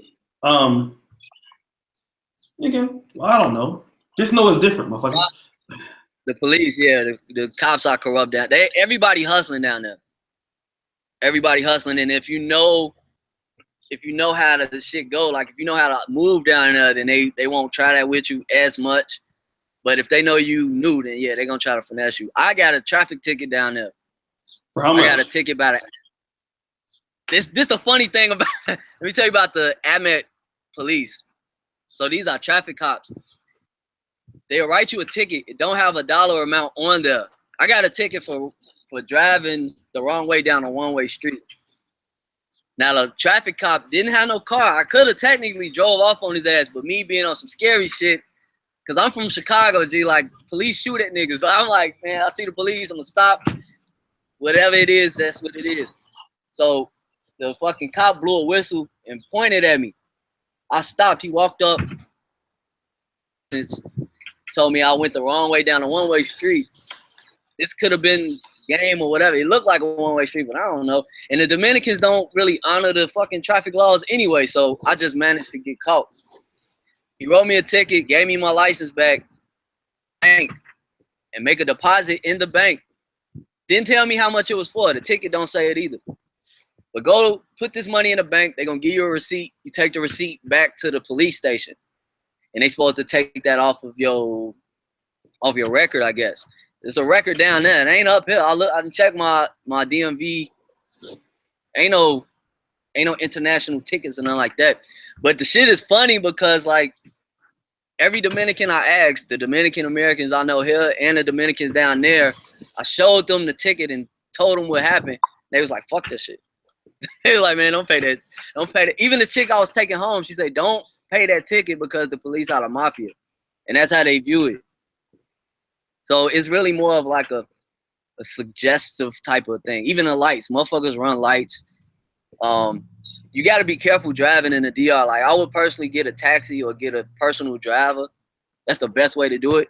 Because if you get a driver, you kind of got a tourist, you got transportation, and you got a local plug all in one. But you know, if you drive on your own, that's how you really learn your way around the area. Mm-hmm. How much did it cost to rent a car when you were there? Once again, I went with a group, so all we did was kind of tally up what we all owe. I don't want to say $700, but I know I put up $100 for 2 vehicles. So we had 2 vans. So you guys rented a car. Shout out to Rob Marks, the stand-up nigga. We rented 2 vans, and for the guy who booked it, everybody gave him $100. Okay. So shout out to. Let me do this real quick. 2 vans for 3 days. Shout out to Rob Marks, a stand-up nigga. Take a live Oshay roast to keep on ticking. Yeah, you roast nigga. Appreciate you, player. So let's do this, brothers, real quick, and we're gonna come back to my Marcus, man. Let's get the likes up, brothers. All right. If we can. I know it's 141 people watching right now. I have 105 people 105 people already liking the video. So once again, thank you for those who are supporting in the super chat. Rick Thompson, appreciate you. Always give that $1. I'm gonna go ahead and take that to the strip club for the midget strippers. Get some jazzy. Yeah. So appreciate you, brothers, man. Charles Gilmore, what's up with your player? All right, brothers. So you know, let's get the likes up. Thank you on the video. Now, all of you, let me do this too, man. I don't know what brothers are in here. Oh, North Star. That's the link to this page right there, bro. Now, if you are, yes, DJ TV, if you worship the King, is there child support in the DR?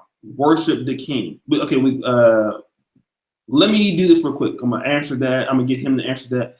But also, brothers, if you have not, and sisters, if you are not subscribed to the negromanosphere.com, we have 70 more people to hit 1,000 subscribers. So James, Lyndon Bethel, Captain Jack, all you guys, if you're in the chat and you have not subscribed to the negromanosphere.com, put your email below. SPI Latino, put your email below also before you go, because I'm trying to get you guys subscribed to the negromanosphere.com. The website is really taking off. So go ahead, brothers, before we get back into this, put your emails in the comment section so I can subscribe you to the negromanosphere.com. Okay, again, all of you have not been, it's a free subscription. You know, you just get notified once. What up, Charles? Charles always gets every time he comes in here. Appreciate you, player. Now you always, once you do that, we're able to subscribe you to all the blogs that we have coming out. All right. So keep subscribing, you guys. Put your emails again in the chat box so we can subscribe you to the negromanosphere.com so that every time we post, you can get a notification that we are posting. All right. All right. So this one dude wanted to know.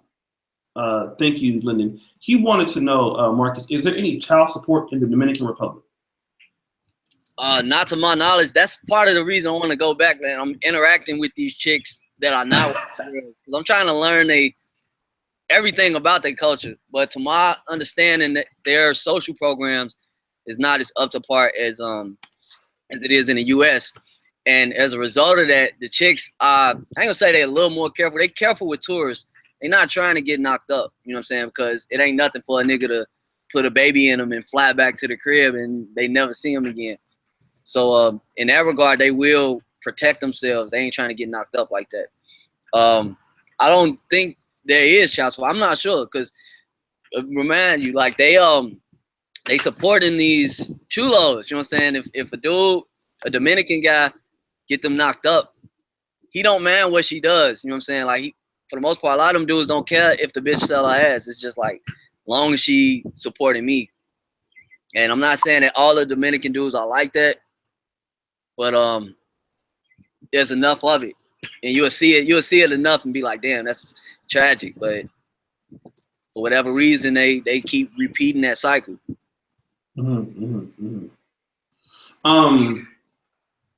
What did you notice? Like, I heard there's like a lot of racism in the DR. I know you were in Sosua, but before we talk about Sosua, what's the economy like there, man? Like in the DR for people there? Like, what did you see for the economy? Like, how much do people get paid to work places? Did anybody tell you that? Or? I looked it up online before. Wait, my bad. Hold on one second.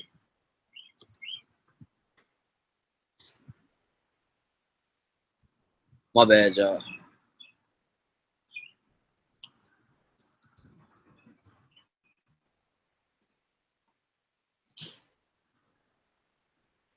All right, we in the building. I had to donate to the church real quick. Yo, man, thank you, man, bro. You already donated a lot. How y'all niggas doing the interview and donate? I've been neglecting the Negro Manosphere, so I just wanted to put on something. Bro, you already is the Patreon, bro. How you gonna be? You do a lot. Hey, man, I appreciate what you do. I appreciate you even bringing me on this platform for this conversation. So, thank you, man. I appreciate you, bro. Appreciate all you brothers out there, man, that make sure that the Negro Manosphere, even JPV, he does a lot, moderating. Man, I actually believe, I know that we have the best fans on earth, man. Thank you guys. Even when I roast you, you guys still donate. So, all right, but go ahead on with what you're saying, fam. Oh yeah, the economy. To my understanding, a lot of the professionals, like the police, even the doctors out there, they make like $3,000 a year, damn near. Like it's Whoa. different. Let me see.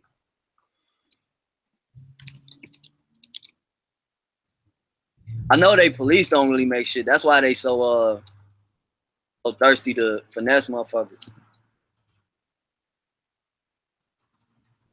But this is another thing. Like, I'm gonna try to look up the numbers. But when it comes to the chicks, this is something that I find interesting. Like a lot of the women, especially the chicks that be selling ass, they make more money than a lot of niggas up here. Believe it or not, because think about it, they got tourists from all over the world. Like, there's no ceiling on the income they can make. They just doing it, at the expense of their bodies and they mentality and shit like that. But the women are out there making a lot of money, possibly more so than the guys.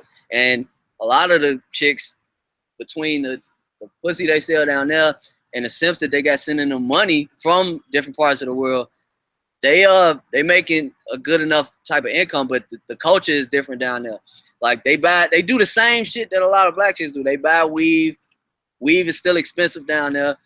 They they gotta stay fly because that's part of the thing. Like all the Dominican women keep themselves on point for whatever they doing. Like even if they just walk into the grocery store or some shit. So they spend a lot of money on clothes, on their image, on body parts and shit like that, and on their chulos, on their baby daddies, on their kids, on their family. Every chick got some type of story about a sick grandma or a sick mama or something like that. Whether it's real or fake, a lot of times I follow the chicks on Snapchat just to see what they do outside of, what I'm saying? If you just get a girl number and you can do that through WhatsApp, then all you're doing is talking to them. But if you watch them on their social media, you get to see like what they do behind closed doors, what they do in the public, you know what I'm saying? So they spending habits are kind of shitty the same way it is out here. I think if them chicks really wanted to get out, I don't know the dynamics of moving out of the DR. That's what I want to find out. Like, how hard is it for a Dominican to relocate, to become a citizen of another country? That's what I would like to know, and that'll kind of help me put the pieces together on if the circumstances are voluntary or not. Because they make enough money to get the fuck up out of there if they wanted to. That's my belief. Let me do this. The Geo Scholar, he says, how much respect do the men who venture beyond the beaches, coastal cities get? Going to nature, mountains, volcano, etc., adventure stuff. Talking about the locals or the tourists? I think he's talking about the tourists. How much wait, what did it say? How much respect do they get? Like, once you get outside of Sosua, like, if you've been to other places, like, do you, are people, showing you a lot of, respect? Or? Well, they respect people who know the game. You know what I'm saying? So it's almost like being out here. Like I'm talking specifically in Chicago. Like if a nigga in Chicago know his surroundings, he know where he at, area, then he'll get more respect. People think twice and be like, all right, don't fuck with fam because he kicking with my cousin, or you know, I know that nigga know my mom, shit like that. It's the same way there. Like the culture, you know the lingo. You may not even know the language, but you just know how shit go. Then you'll get a little more respect. You'll get a little more appreciation from them. Like they may even mistake you if you speak enough Spanish. They may mistake you for a Dominican if you dress like them, walk like them, talk like them, shit like that. Because they all different complexions. It's Dominicans that look just like me, just like you. It's Dominicans that can pass for European. Okay. And then I guess what I want to also ask is, like, how do you think men are respected in the DR? Like, you know, did you see a lot of people with their families out? Did you see a lot of anybody you see any bitches fighting? Did you see any, you know, hella ratchet hood rat ass shit? I mean, you know, as far as the culture, what did you see? No, I ain't seen none of that. I hear about it.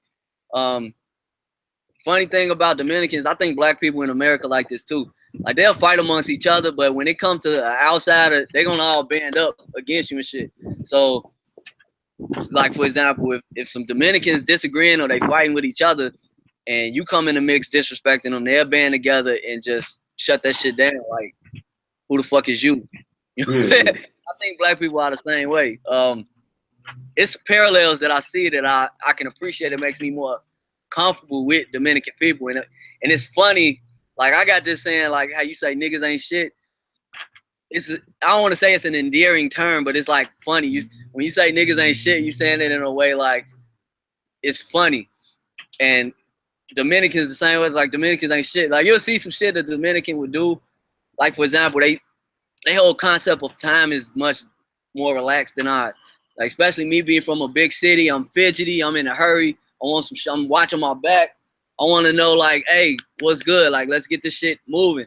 Dominicans are more like, they're just chilling. And you could be in a hurry. You could be like, hey, man, I got to get something done. Like, I ordered some food that was 30 minutes ago. You're not finna rush. You're not finna rush. No, they take their time doing everything. So if you are impatient, like, that's some shit. That's some Dominicans ain't shit type shit. But it's funny to see it because it's like, hey, man, it's just another day. They ain't man. Shit. That's one thing I noticed about being overseas, man. When you're overseas, you can have the money, but that doesn't mean you're gonna get things when you want. And I can tell you that from being in Poland. Like in America, if you got the money, you can get the shit right then and there. But sometimes them motherfuckers will be like, you have the money, and they'll be like, look, you know, you're gonna get the shit when I get ready for you to get it. Right. And if you try to rush them, then that's how they really pay you back, by just taking their fucking time. Like, don't try to rush no Dominican and shit. They'll just, they ain't even gonna argue with you. They'll be like, all right, you know what I'm saying? And 30 minutes later, your ass still waiting. So you were just there for the weekend, right? Like just 3 days or? Yeah, every time I went, it was for the weekend. I need to plan a longer trip, but you know, it'll happen eventually. Right. So you was there for like Friday, Saturday, and you left on Sunday.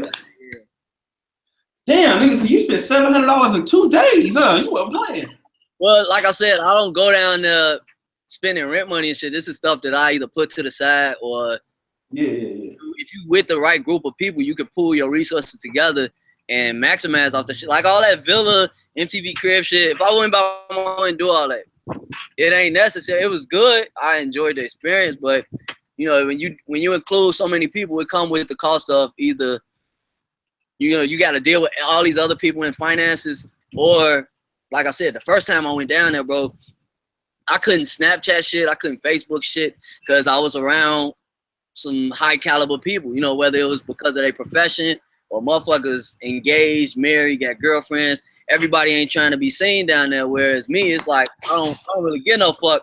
So, you know, the next time I win, niggas like, hey man, if Mark is coming, y'all need to know this nigga gonna be on Snapchat. He gonna be on Instagram, and if you notice, like I ain't even tee up on Facebook like that, you know, because what happens is I start teeing up too hard, and now I gotta worry about bitches that ain't even my bitches. So, you know, it might be another dude down there, and his girl is all of a sudden following me, trying to see if they can see like this nigga sneaker or flip flop. So I saw you down there with. I do what I do. I ain't really got no shame in my shit, but I have to take into consideration that everybody ain't finna be ratchet like that, and that's I respect that. But yeah, if I move by myself, I don't mind being transparent about it, because I know I'm not the only person doing this. Like it's a whole community of people that's exchanging information on this level, but you know the manosphere may or may not even approve of that. They may not take it like kindly, but the shit happens. Right. All good. Yeah, that's absolutely true, man. You know, let me just do this, man, because we got a lot of people in this fucking chat. And oh yeah, oh my bad. Let me say this too in response to North Star. When you get down there, you're gonna see some American chicks, like especially if you go to Classicos or if you're in Punta Cana, if you go to the clubs out there by the resorts, like you're gonna run into American chicks, and they down there on the same shit. Don't think these females on these ladies' nights out, they on the same shit, but they do it a little bit more jaded. You know, they don't enjoy themselves as much, I don't think, because they used to being treated a certain way in the States. So in the US, you know, a chick could go to the club with her girls and they can look forward to niggas buying them drinks or niggas spending time, spitting game and all this. Down there is different. The Dominican dudes, they real smooth with their moves. Like they gonna come with the curly hair and the bodybuilder. A lot of niggas work out down there, got the fresh hairstyles or whatever. Them niggas gonna finesse them American chicks, and these are like some basic fat hoes or whatever. The motherfuckers that be getting the attention in the States, they wouldn't get that attention down there. Down there, the Dominican dudes are trying to dance with them, trying to get them to buy drinks. And because this is a third world country, them niggas ain't, not to shit on them, but they ain't got money like that. So they'll show them girls a good time. They'll show the Stellas getting their groove back a good time. You'll see older women down there. But when they see brothers down there, they get pissed off. They don't like that shit. We had some chicks, some American sisters looking at us. They was heated, bro, because they knew what we was down there doing. And they was looking at us like, y'all ain't shit. And we just looking at them like, hey, whatever. You know, it's bitches in our laps. We don't get no fuck.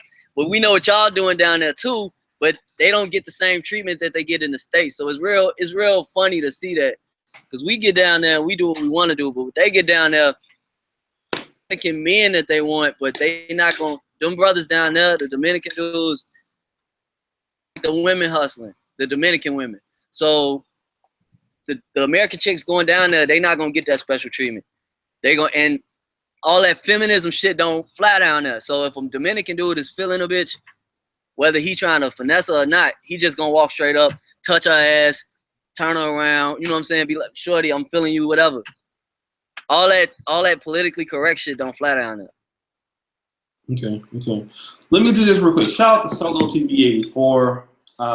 Like I said, it was you and his hangout that made me come out with that classic that I dropped.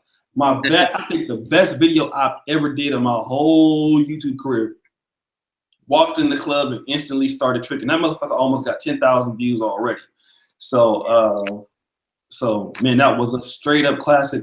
Somebody, let's do this real quick. Look at the likes up, brothers. I got 165 people watching right now, 166 watching in the chat. Really appreciate you brothers coming into the chat. Go ahead and hit the like button if you're coming in. Like I said, another announcement.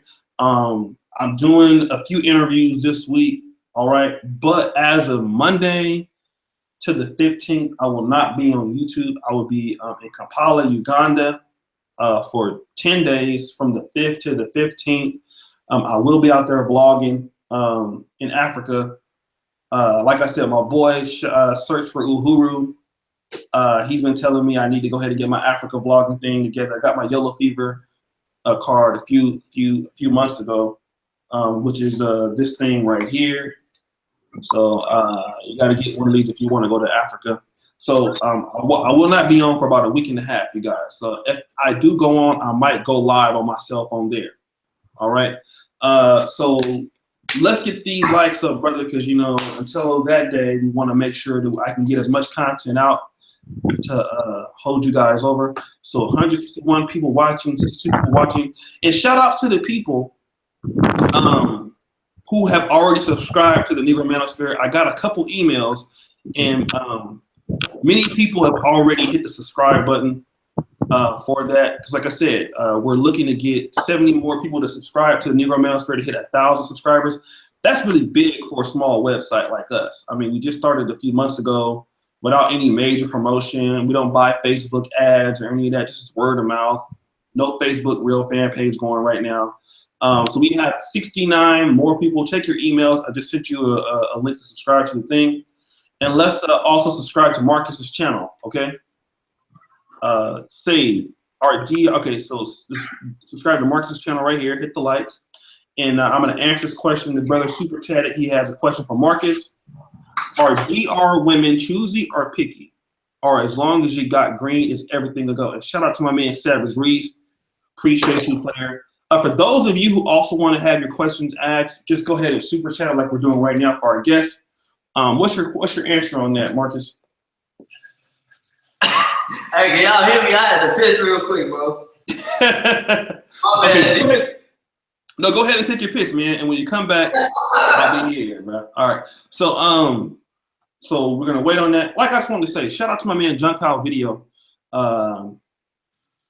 Oshay always talk about this. Dr. Stanny. I'm about to be vlogging that when I get out there, man, Dr. Stanny. So we're gonna check it out, see what's going on. But I might also be working for Kenyon. Okay, all right, cool. I told my bottom business subscribe. So yeah, you guys, thank you for all that you do. Anti-gravity. Did I ask your question already? Anti-gravity? Let me make sure. Because he had a question too. Let me ask. Anti-gravity. Did I answer?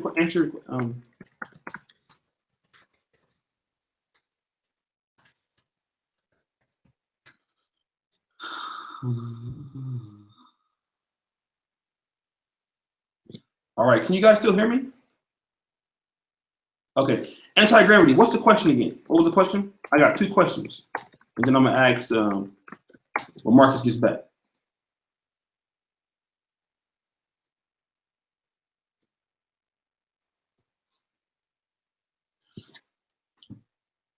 Gilla, did you get the shirt?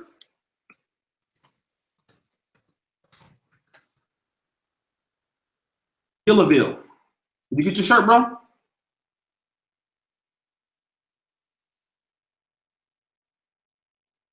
No?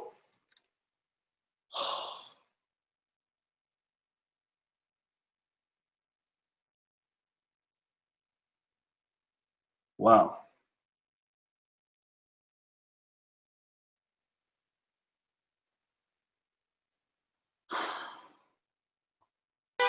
Yo. All right. Yo, Gilla, man, inbox me on Facebook your address. Inbox me your address, everything on Facebook, man. I'll go on his site and order it strictly for you. I'd given some, I sent some money to a particular person to get some shirts given away. But unfortunately, it looks like there was a mix-up, and that particular person never got it. So no biggie, man. For those of you who didn't get, like if you had won the Pump Chaser shirt and you never got it, just email me at planetoshay@gmail.com, and I'm gonna make sure that that even if I gotta pay for it, I'll get it straight. All right. So now, Marcus, the question is, are DR women, one question from the dude is, are DR women choosy or picky? Or as long as you got green, is everything a go? Oh, shit, he left. Okay, you came back. Yeah, I had to use my phone, bro. The fucking my battery went dead on the laptop and shit. Okay. So this brother says he wants to know are DR women choosy or picky, or as long as you got green, everything's a go? Um, it's kind of like anywhere else, you know what I'm saying? Some chicks are real bougie. The bitches that know they bad, they gonna kind of be stuck up sometimes. But niggas go down there, like, anybody gonna go for some pesos. Some just may charge more than others. But like I said, you could put them against each other, like price match their ass. And sometimes, what I want to say, sometimes I don't even really go off of looks as much as personality. And that's just a matter of body language and vibes and shit.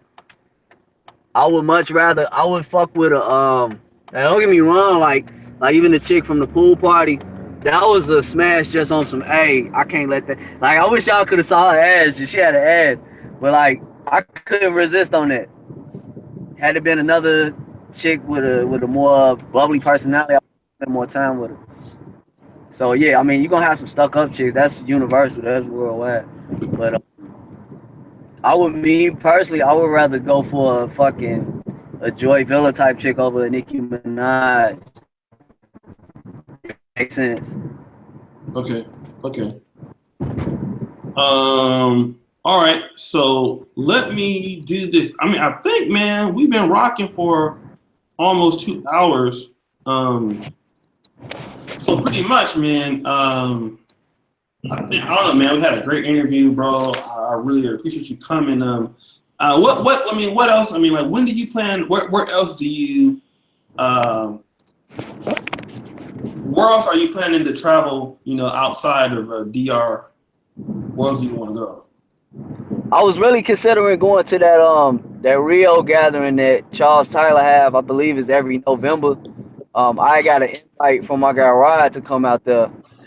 I haven't confirmed. I don't know if they still doing it or not, but if they are and it's in November, I may do that.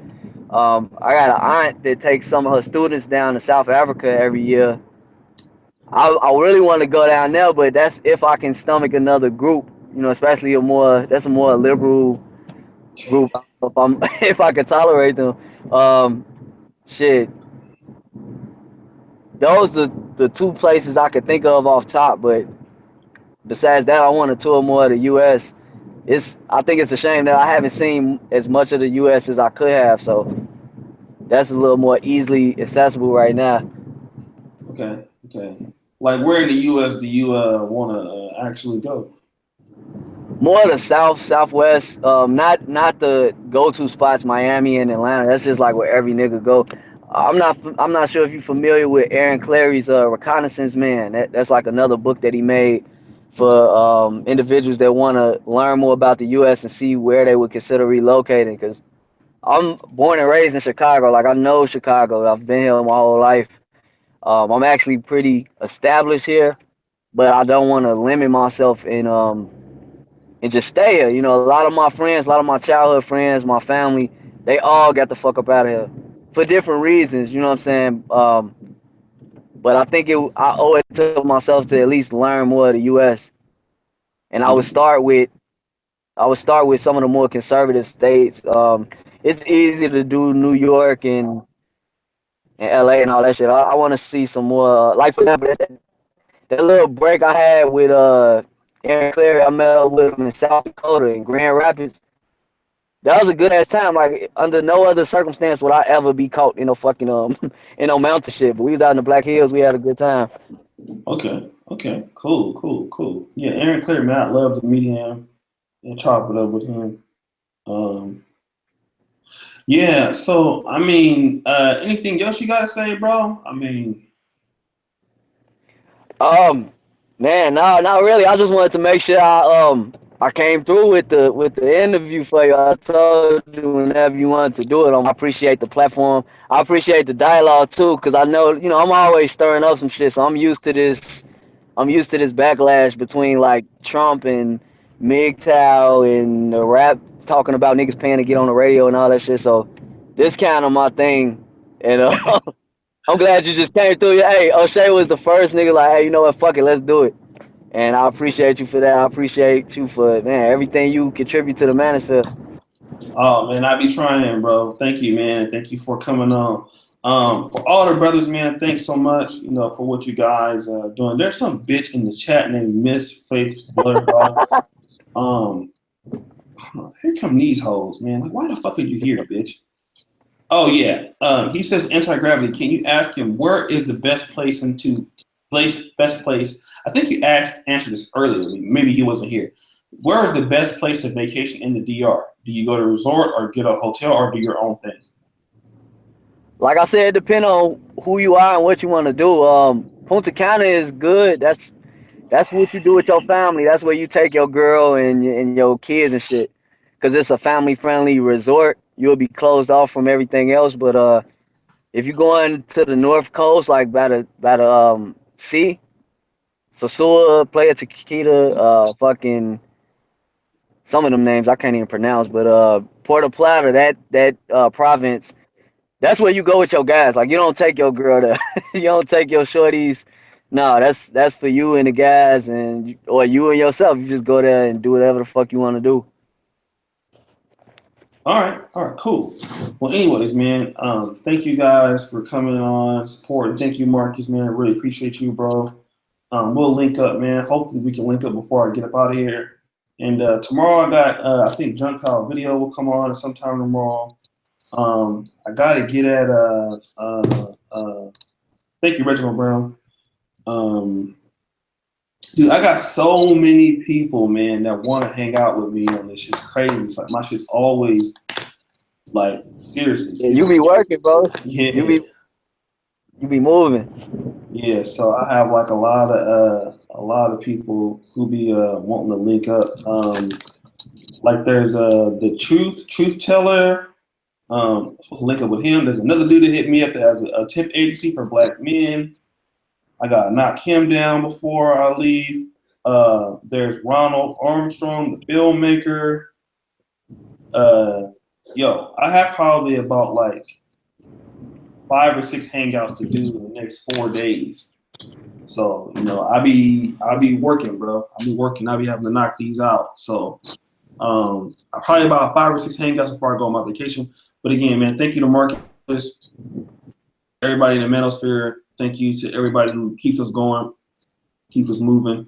For those people who have been supporting us on Patreon, I always do the call out for that.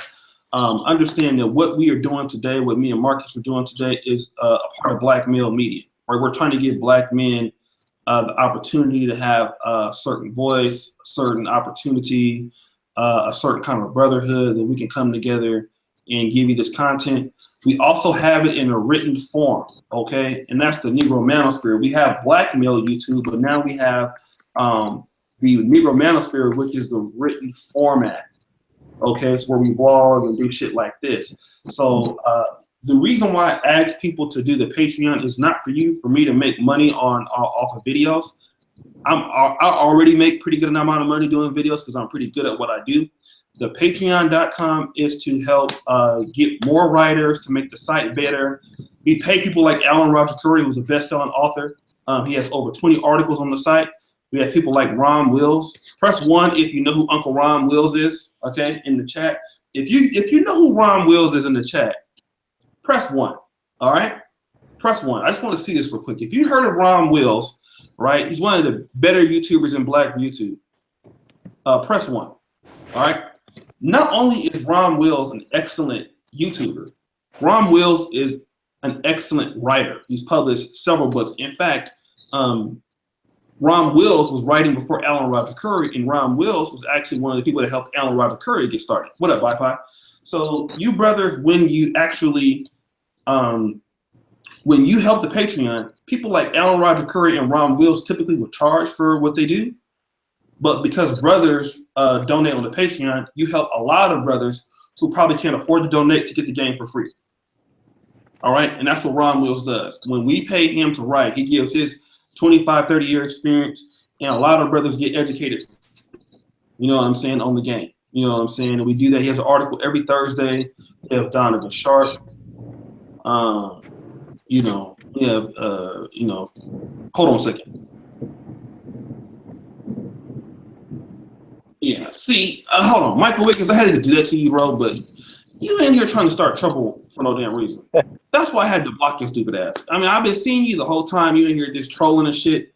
What? But then when you ask that last question, come on, dude. You know that particular YouTuber, you know that I don't like that particular person. So you over here trying to start some shit. That's why you're blocked now, nigga. You know, niggas is dumb. But anyways, you know, yeah, you know, just I had to block niggas for being stupid. Don't be like I tell you niggas, right? Don't come over here trolling the channel. Don't come over here playing. You know what I'm saying? Like, I understand you joking, hee-haw, but nigga, this is not a play thing. A lot of you niggas is over here playing, wasting my time, you wasting everybody else's time. Take that troll shit somewhere else, nigga. For real. I'm gonna just start booting niggas up out of here. So thank you for supporting us on patreon.com. Patreon.com/Negro Manosphere. You guys help expand the platform. You're helping giving black men a voice, black men, authority to speak on certain things.